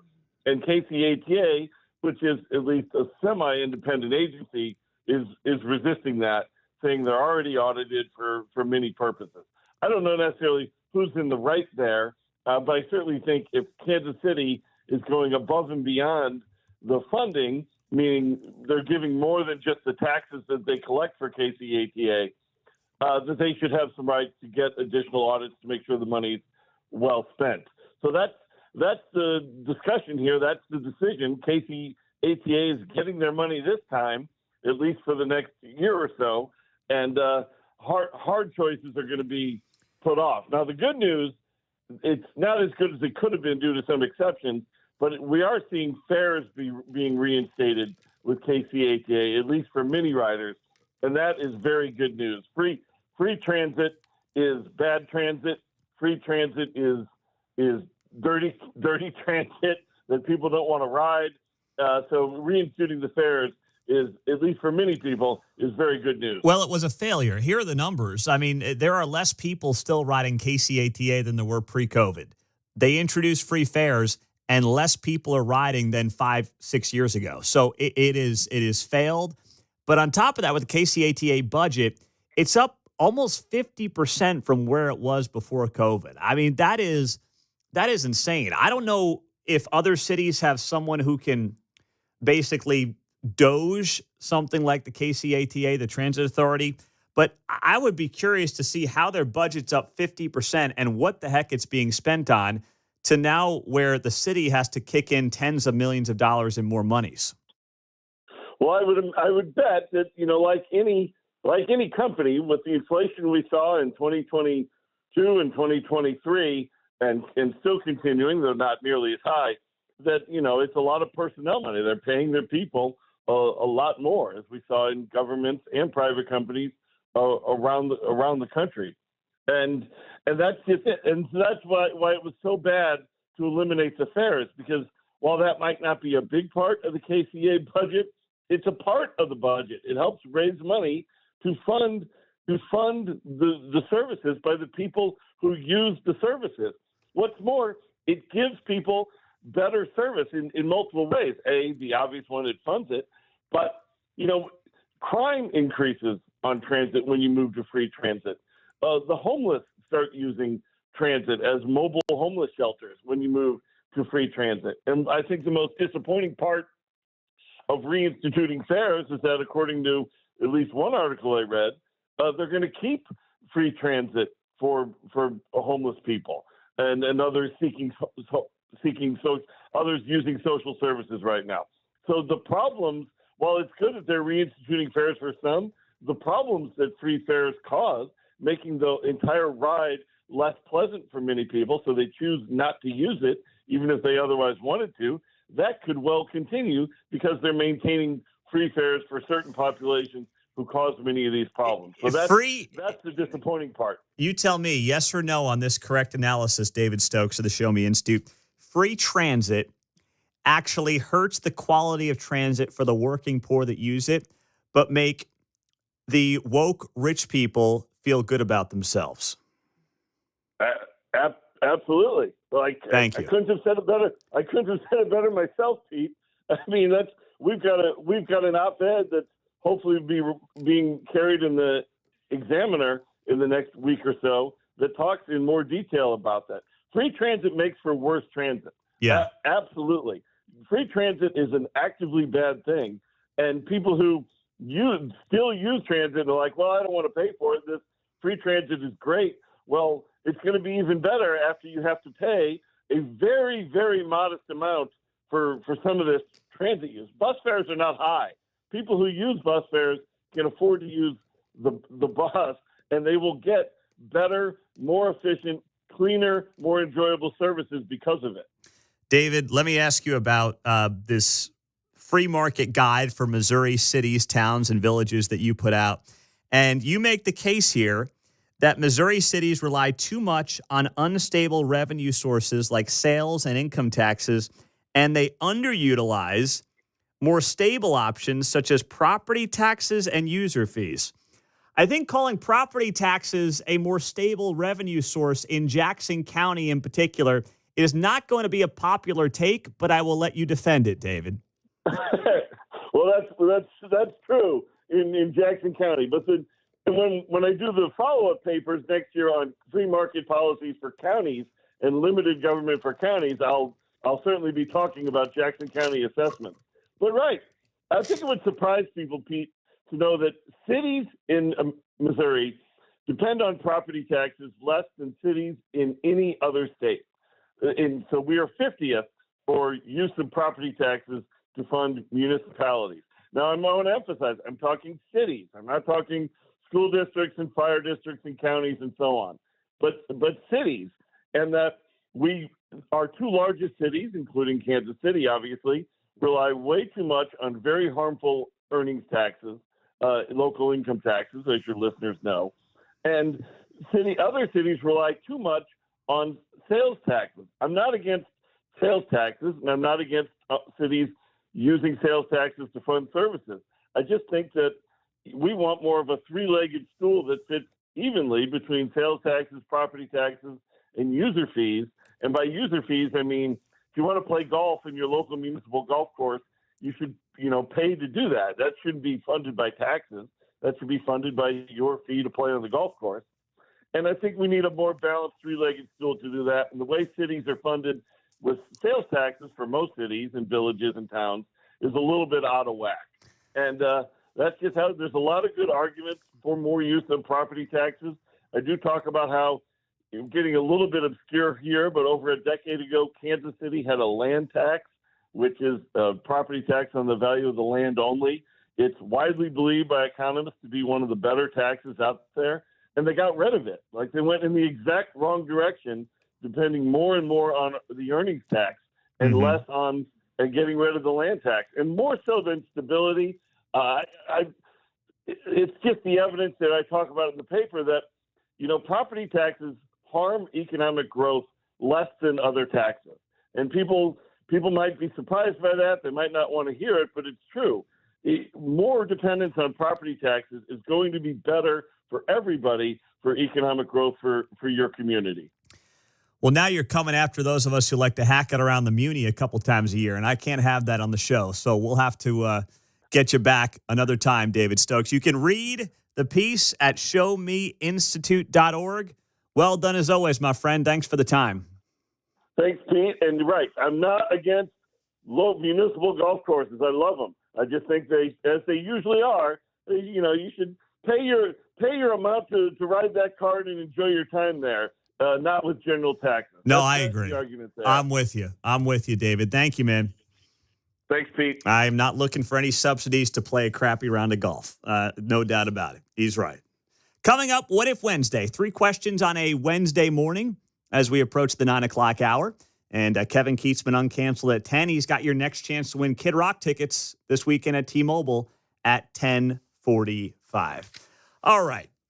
If you are a small business owner or medium business operator, and you're thinking about how to incorporate artificial intelligence into what you're doing every day, well, Centric here in Kansas City can help you with that right now. So it was last month that we were talking about Centric and the fact that they were doing a live AI demonstration, and you had about 50 businesses in Kansas City show up.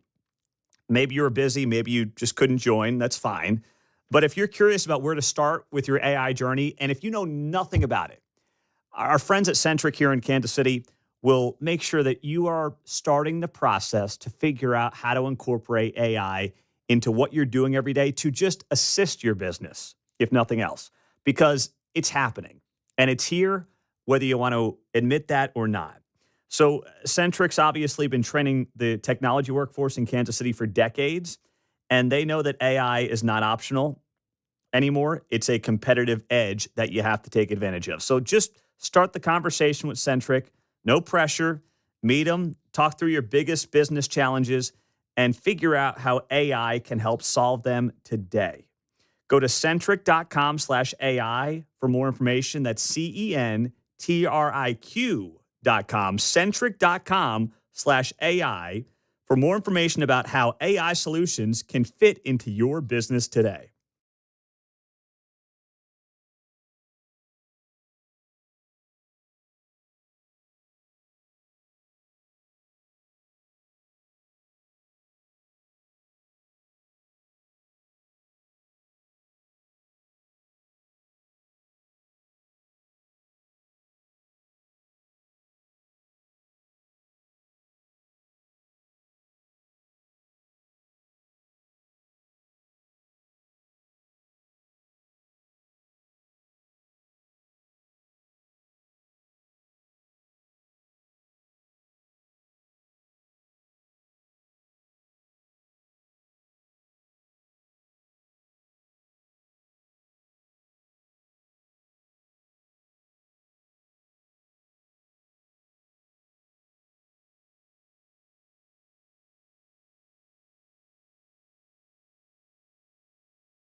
Dave Ramsey here, and you're listening to Pete Mundo on KCMO Talk Radio, now airing on FM at 95.7. 8:50 on a Wednesday. Glad you're here on KCMO Talk Radio. Let's do it.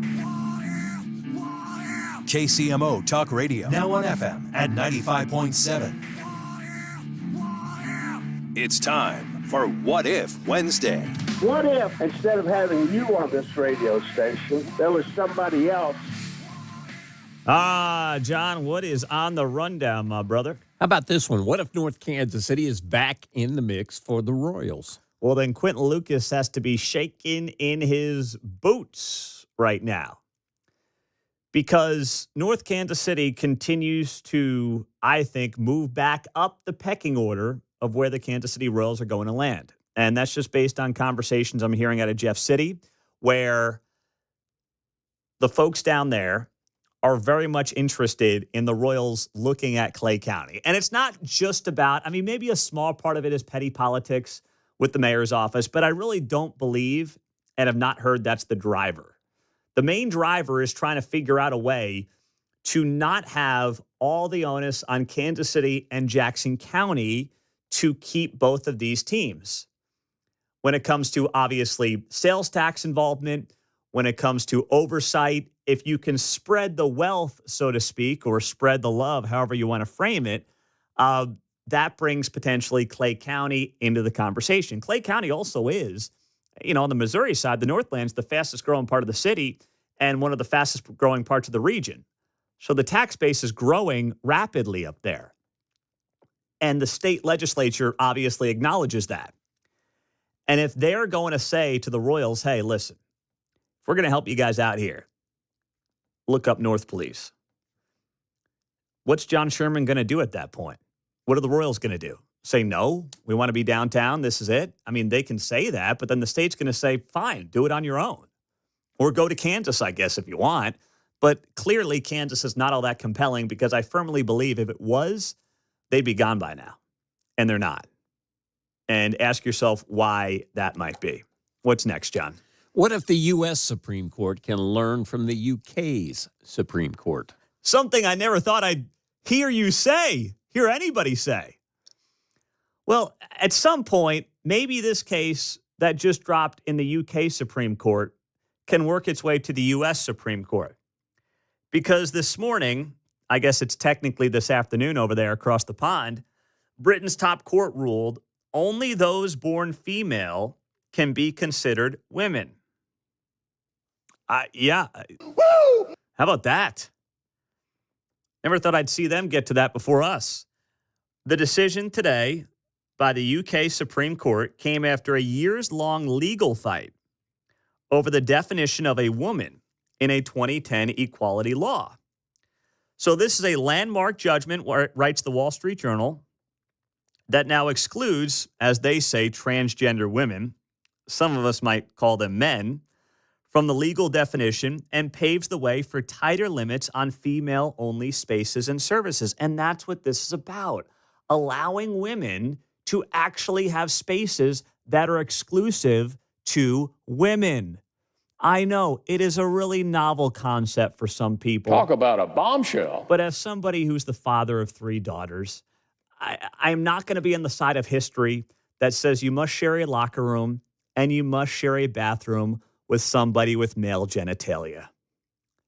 I'm not going to do that. I'm not going to be on the wrong side of history on that front and say, you know what, deal with it. Because I don't want to be shouted down by the woke mob. And if they're standing up for it in the UK, God bless them, something I thought I'd never see. But I am happy to be surprised and still glad we kicked their butts in the war. What's last, John?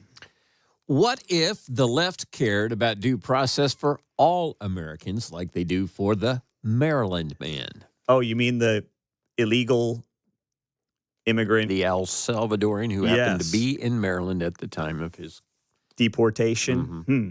Oh, yeah. But they refer to him as the Maryland man. Well, some of it had a dad to it. Oh, I know, right? I know. It's like, oh, my gosh. Oh, killing me.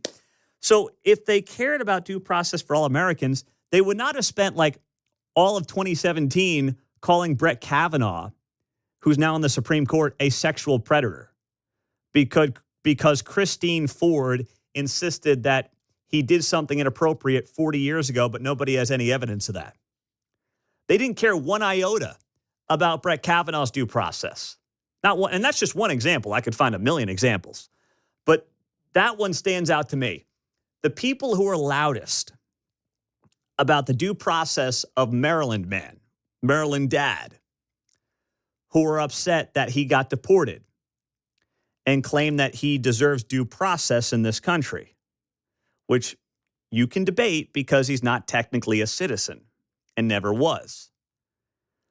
Those very same people who were up in arms about this were also the same people who said, if you don't believe Christine Ford, well, you're every name in the book. You're a misogynist. You don't believe all women. I mean, all that stuff that they took you down the road of. It's the same crowd, which goes to show you there are no standards. It is hypocrisy at its finest. And you can find example after example after example on this very stuff. And at some point, you got to just throw your hands up and say, listen, even if you're trying to converse on this front and try to find the gray area, and yes, I do understand the due process is a gray area in some cases for this individual, in particular in this case. But you guys screaming bloody murder about it when your own history shows you're not really interested in due process. If it doesn't fit your narrative, I'm sorry, I'm not going to sit here and play that game with you. And I think that most Americans are also starting to realize that as well. 913-408-7957. What if Wednesday in the books? Is this the greatest grift that we've seen in this country in a few years? We'll get to it next.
This story is just beyond disturbing.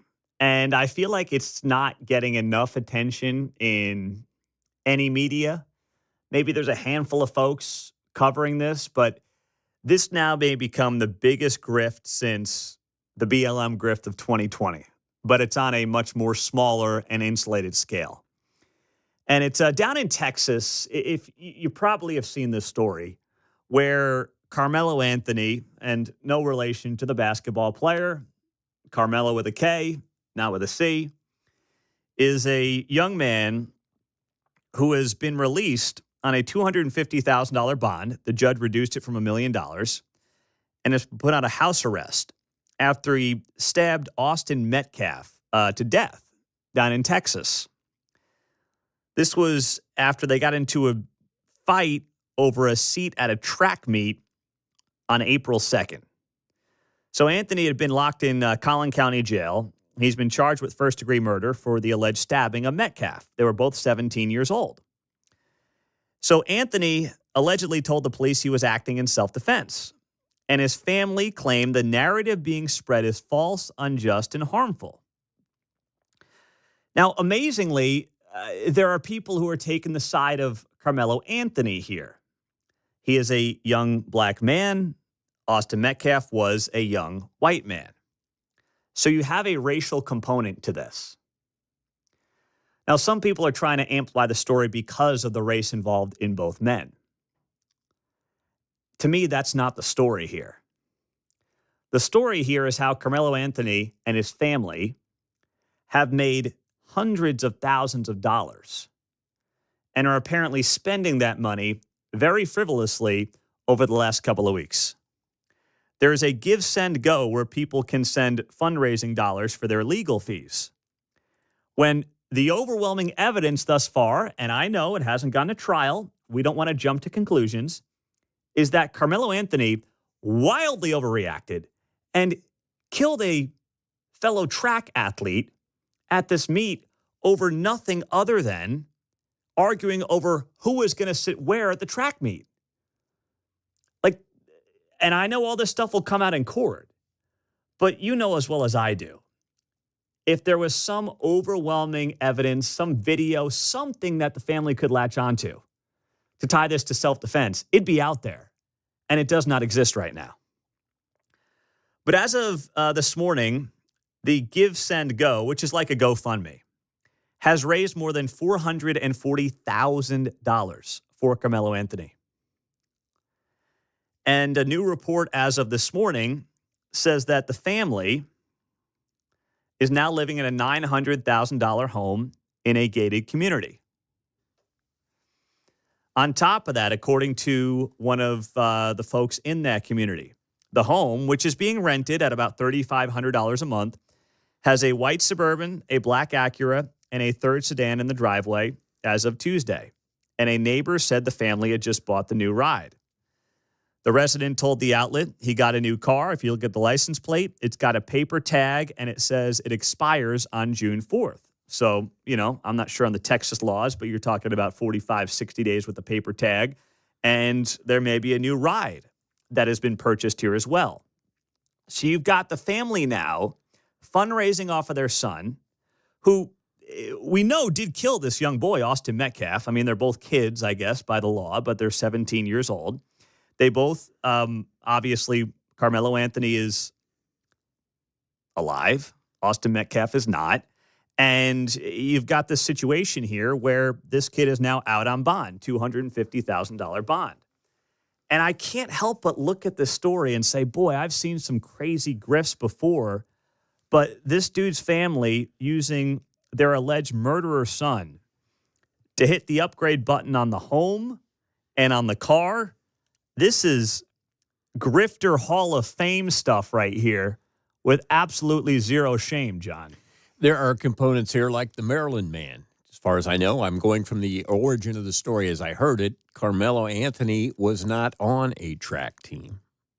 And I don't know if you talk about who's supposed to be there. I suppose he could be there as a spectator. So then we have a rainstorm and a tent, and certain teams have tents, and they all huddled under there for shelter. And Anthony, then this is where the confrontation takes place. So we get the testosterone of high school boys. Hey, you don't belong in here, right? Yeah, touch me and see what happens, and we go from there. So we seem to forget certain facts as we move away from these stories, and the media does that on purpose. So I'm trying to determine if Anthony was supposed to even be there, number one. And then number two, then the self-defense kind of falls apart because there seemed to be an altercation and then, oh, hey, I'll do that again type thing. Yeah. And so... And now you've got this gets guy left out. Yeah, it conveniently always gets left out. So now you've got idiots giving $500,000 in donations to an alleged murderer to play into, let's be honest, racial grievances. Let's just be clear on this. Okay, if Carmelo Anthony was white, well, that would be unique too. But just because that name would, theoretically, based on history, not be his name. But this would be getting no attention, and nobody would give a dime to Carmelo Anthony if he was white. He'd have a GoFundMe that would have $7 in it from his uncle who hadn't seen him in 15 years. That's it. Think about that. This story would largely not get any attention, and there would be no fundraising effort, and there would be no money if there was a fundraising effort. So you want to talk about how this country is divided right now. Sadly, largely along racial lines. And none of us want that to be the case, even though some of the recent, obviously, political elements in this country and votes in this country and the elections would suggest maybe things are changing, and I hope that they are. We still have a major problem. That's the only way that someone like Carmelo Anthony is raising $500,000 when there is nothing out there that suggests at this point he was really a victim, he was truly using self-defense, or he's the one that there should be a lot of sympathy for. That does not exist right now. But in America in 2025, you can still pull off an incredible grift that results in, according to reports, your family moving into a gated community and buying a new vehicle. It's like the Vegas gaming table, right? He hit the right combination. Yeah. Because if you change anything else, not the winner. Or if he had stabbed a black kid. Well, that's what I'm saying. Change any part of it. Yeah, that's what I mean. I use the idea of if Carmelo Anthony was white, this is not a story. Sure. If Austin Metcalf is black, to your point, also not a story. Yeah, that was self-defense. Yeah. They'd rush right to self-defense on that angle. Two Latin kids, two Latinos, two Mexicans, whatever. There's only a certain winning combination here. Yes, that allows you to make $500,000 off of this. And let's be clear, that's what this is. They've made $500,000. And if you're saying to yourself, oh, well, it's just to cover legal costs. I mean, what other combination would people pour $500,000 into covering the legal costs of an alleged murderer? That's the part of the story that is just beyond disturbing to me. And, I'm not going to sit here fire and brimstone and start, outrage. And it's just bizarre to me that this is now what's happening in America in 2025. And that people are willing to go ahead and give their hard-earned money to this based on what? I don't know. And then the family cares so little about how they're perceived. They're apparently, according to these reports, upgrading the home, upgrading the car, upgrading the lifestyle. Absolutely wild. 913-408-7957. It's 9:13. It's good to have you here on KCMO Talk Radio. 95.7 FM. We're always streaming on the KCMO Talk Radio app. Caller of the day at the bottom of the hour. Kevin Keatsman, uncanceled at 10. And Kevin has, a really great conversation coming up today that you are not going to want to miss. He's got lifelong Jackson County resident Phil Lovato on, who says he's been approached about being an interim replacement for Frank White if Frank is recalled, and he would serve that role until 2026 in the election. He says he wants to save the teams. He says he will leave the politics to others, and he will be the farthest right Democrat in Jackson County in a long time, if it came to be. So I don't know where the conversation is going to go, but I know you do not want to miss that. 10 o'clock on KCMO Talk Radio 95.7 FM. The IRS protests continued on yesterday in Kansas City. What does one of our local Congress members think about it? And no, I'm not talking about Cleaver. You mustard moo. I'm not talking about him. I'm not. I'm talking about somebody who's actually competent in the area. We've got the audio next on 95.7 FM KCMO.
from the nation's heartland. It's Mundo in the Morning on 95.7 FM KCMO Talk Radio.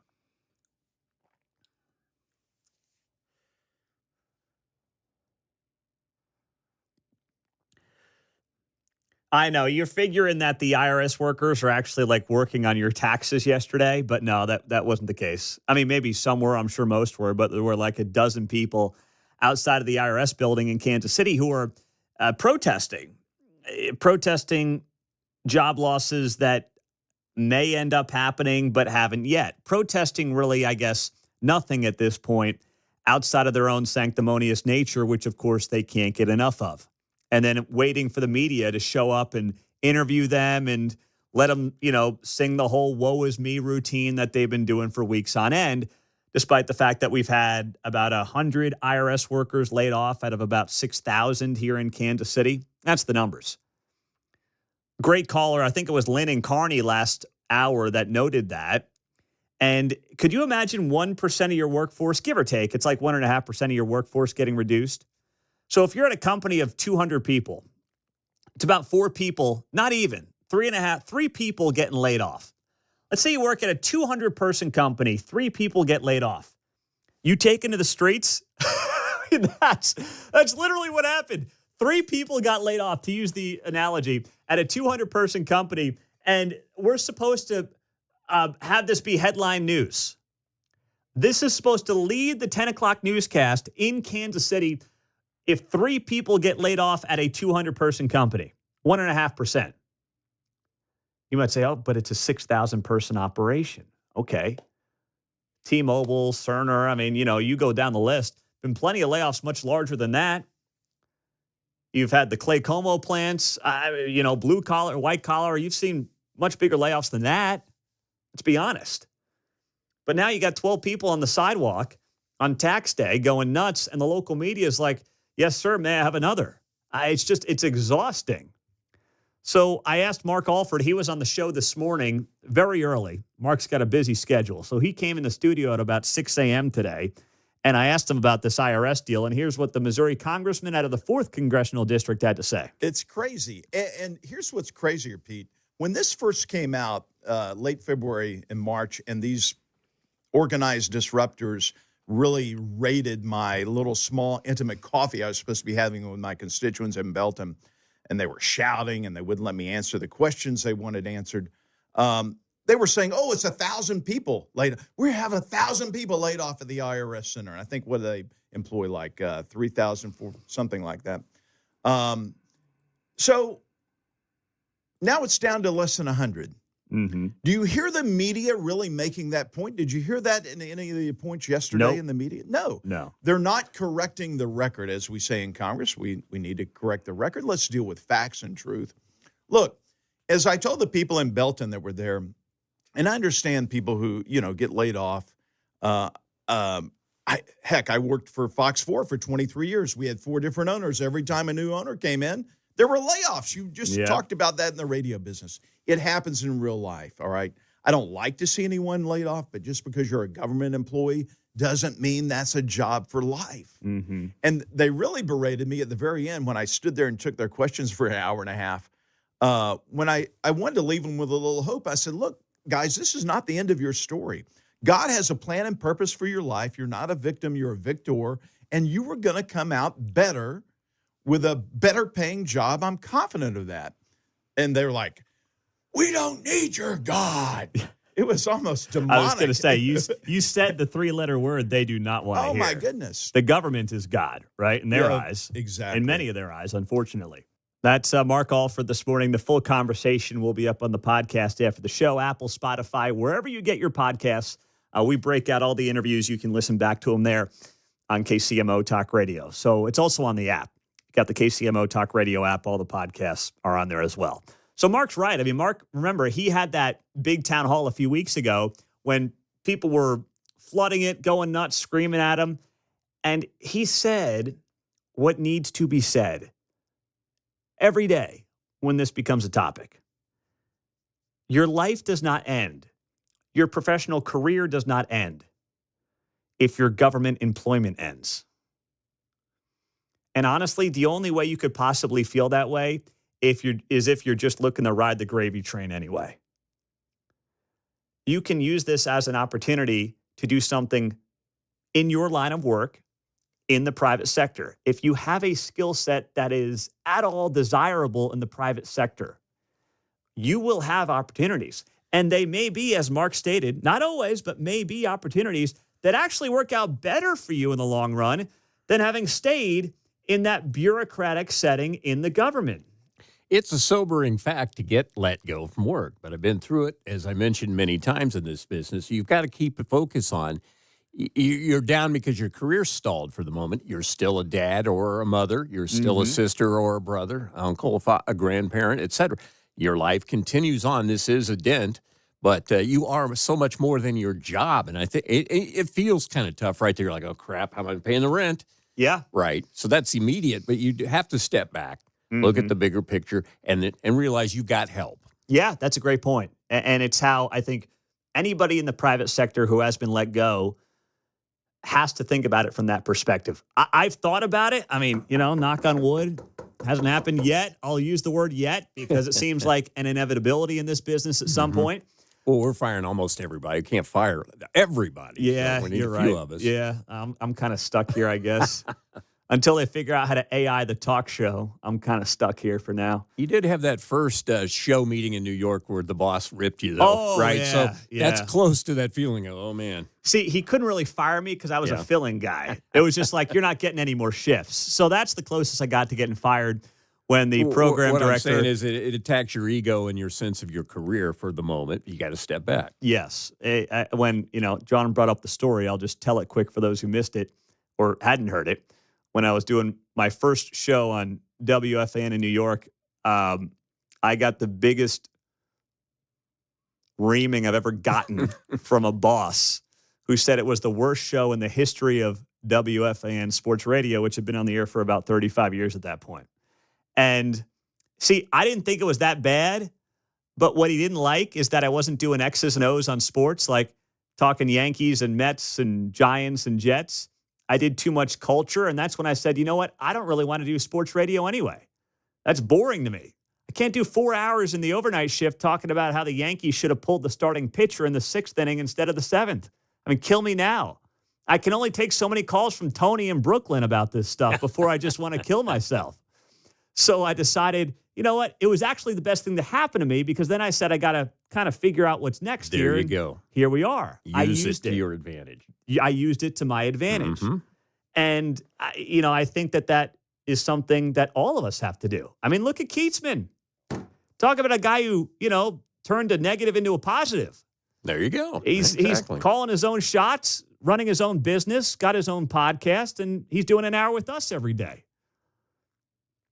So you can turn these things into positives. But that's where, for many of these folks, it's about, where's my victim card? Let me wave it. Right. Let me get on local news. And let me make sure I protect the bureaucracy. That's, unfortunately, what it is about. We had an IRS worker call in and refute a lot of what you heard on the local news last night. That is our caller of the day, and we'll play it next.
Stream Mundo in the morning on the KCMO Talk Radio app.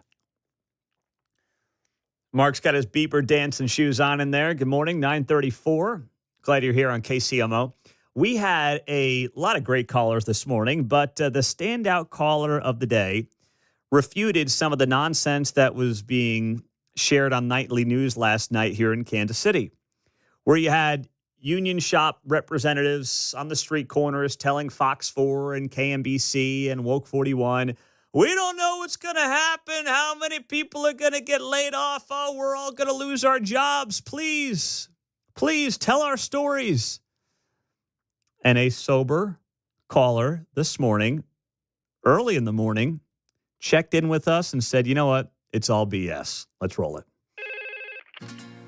Hello? It's the Mundo in the morning caller of the day on KCMO Talk Radio. Now on FM at 95.7. 913-408-7957. Libby's in Waldo. Hey, Libby, you're on KCMO. Good morning. Oh, good morning, Pete. I was just telling John, this is an absolute funny story. We all have the same email. We have all been aware of this for the last 2 weeks. Who's we? You work at the IRS? Yes, I do. Okay. Yes, I do.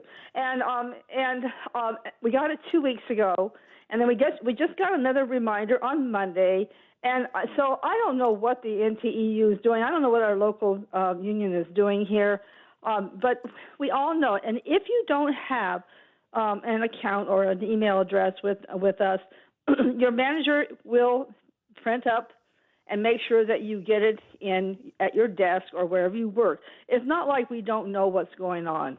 So you do know what's going on. Yeah. And are major layoffs coming, or what are they telling you? No, they're starting. They're going to be putting into force. Like I said, every 2 weeks there will be a group of people being released.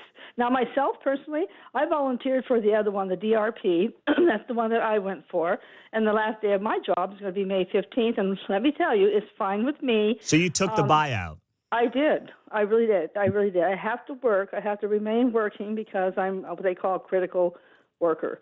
So, I will do it, but I'm just appalled at this. I really am appalled at this. No. What we is? Can't claim we don't know.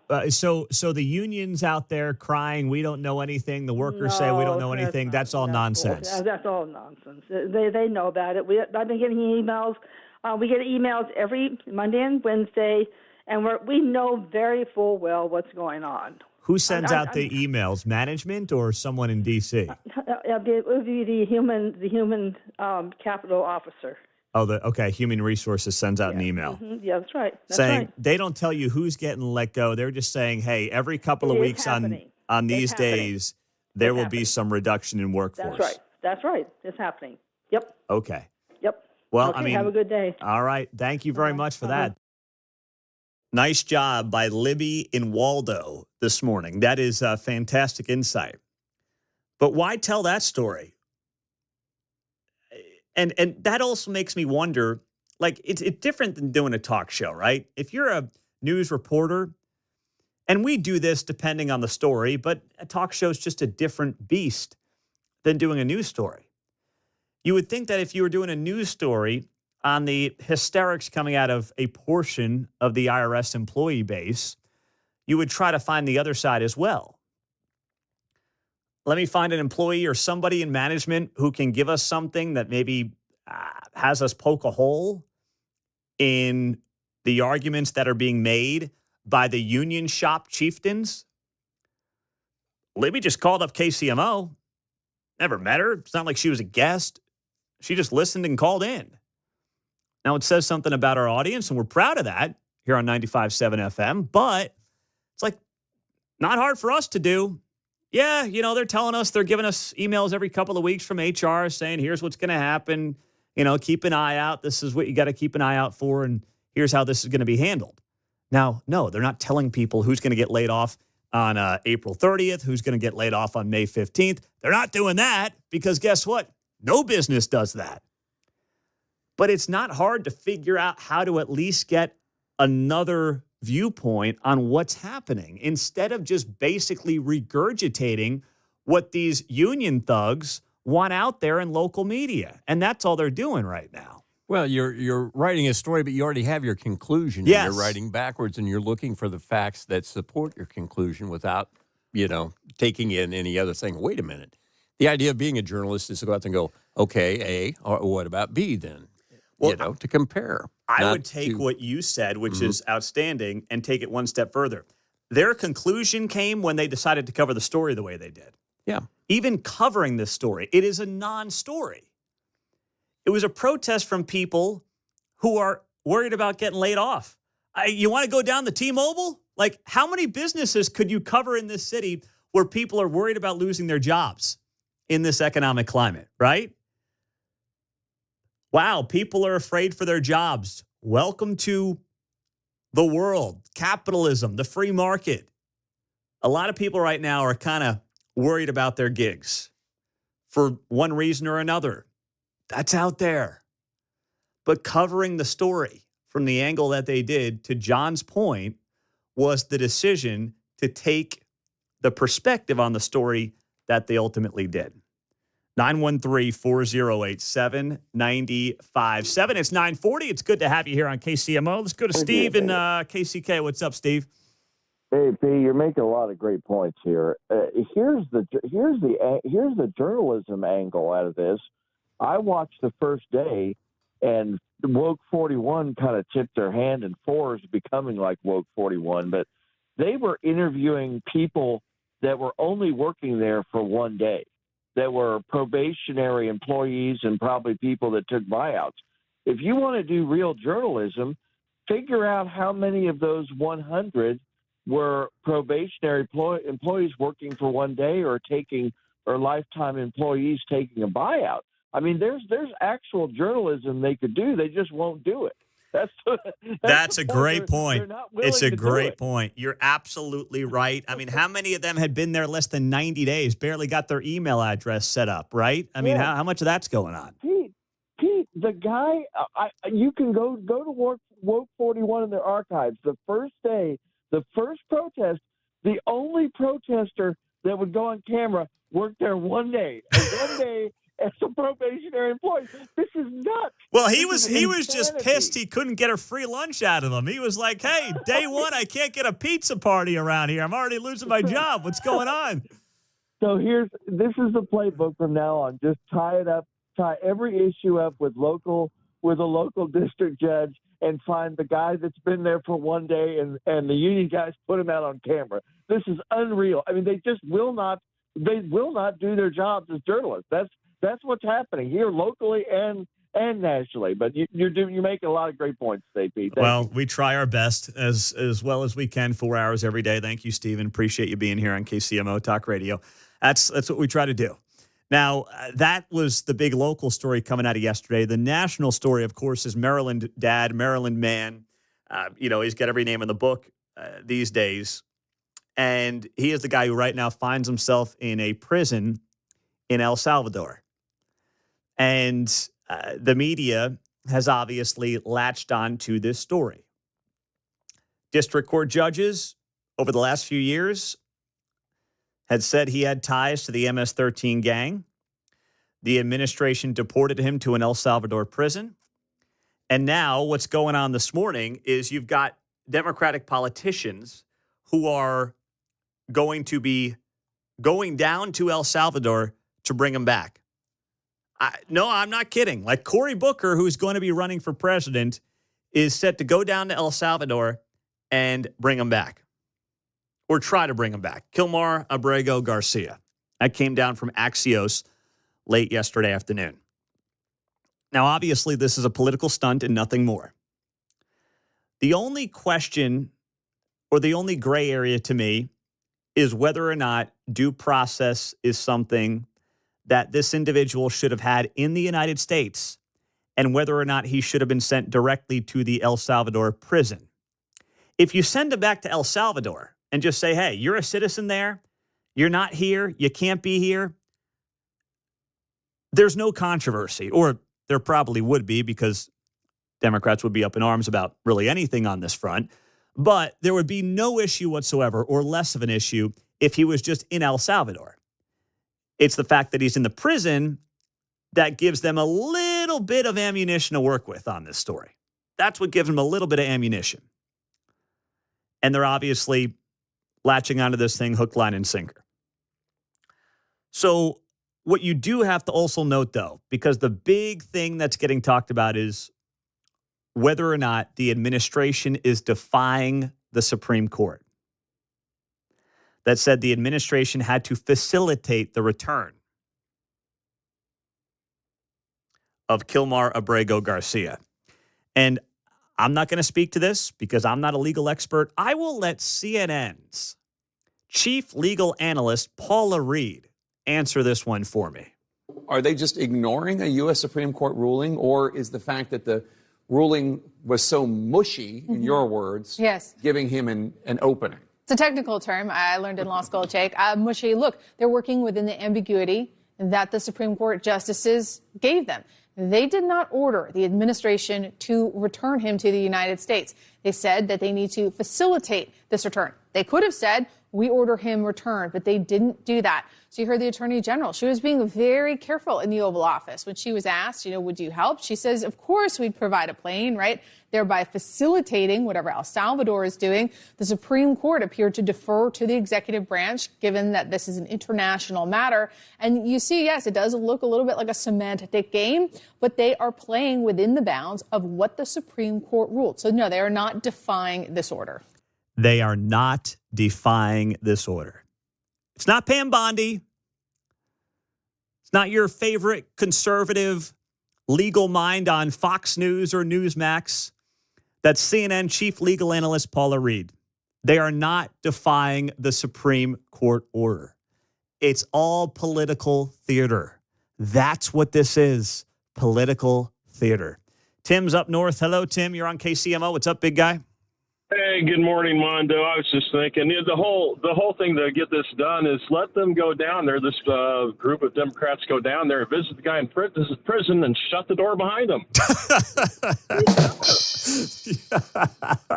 That could solve a lot of problems. You could get rid of the filibuster, and you could get a lot of stuff passed. Oh, excuse me, we just lost the keys for a few years. I'm sorry. Yeah, well. Who would you put at the top of the list? You say, Booker. I don't know if he'd be at the top of the list, but I've heard worse ideas, Tim. Well, whoever goes down with him, we could hope Pelosi and Schumer and some of the other people go down there with this. Just send the most liberal ranked ones. AOC needs to go because she can speak the language down there. She knows a little less. Yeah, she knows. She knows a little bit, not as much as she lets on. Don't forget, she grew up in ritzy Westchester County, New York. Okay, not exactly Queens, New York through and through. Just leave that out there as well. Whenever the plane takes off, Trump should come on and go, "Okay, everybody, hide." Oh my goodness, this thing and here's the other part of this. Trump's immigration policy is actually, when you look at some of the polling data, his strongest policy right now in terms of popularity with the folks. He's seen a little bit of a softening on the economic stuff just because of the market turmoil and the tariffs and some uncertainty around that. I think that'll come back when this stuff all gets settled. But his immigration policy is the most popular policy and agenda item he's got going right now. So that's what makes it interesting to me that this is what they are choosing to, the hill they are choosing to die on is this one. Coming up, I need and would request a mea culpa on something from yesterday.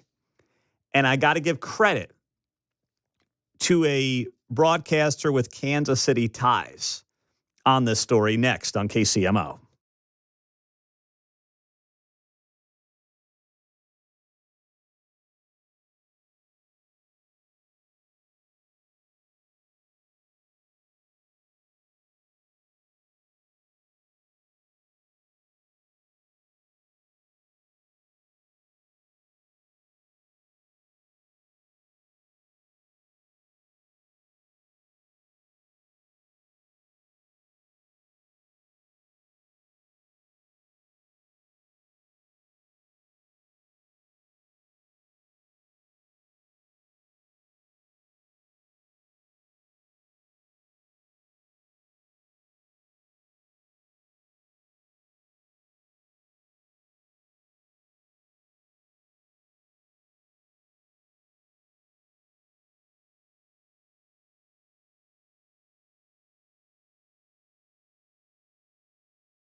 Call Mundo 913-408-7957. Now on 95.7 FM.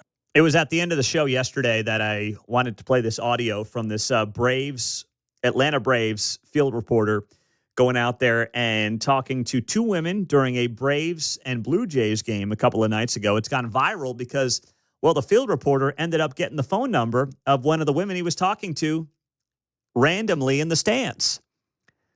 It was, harmless moment. Didn't seem to bother anybody until it did.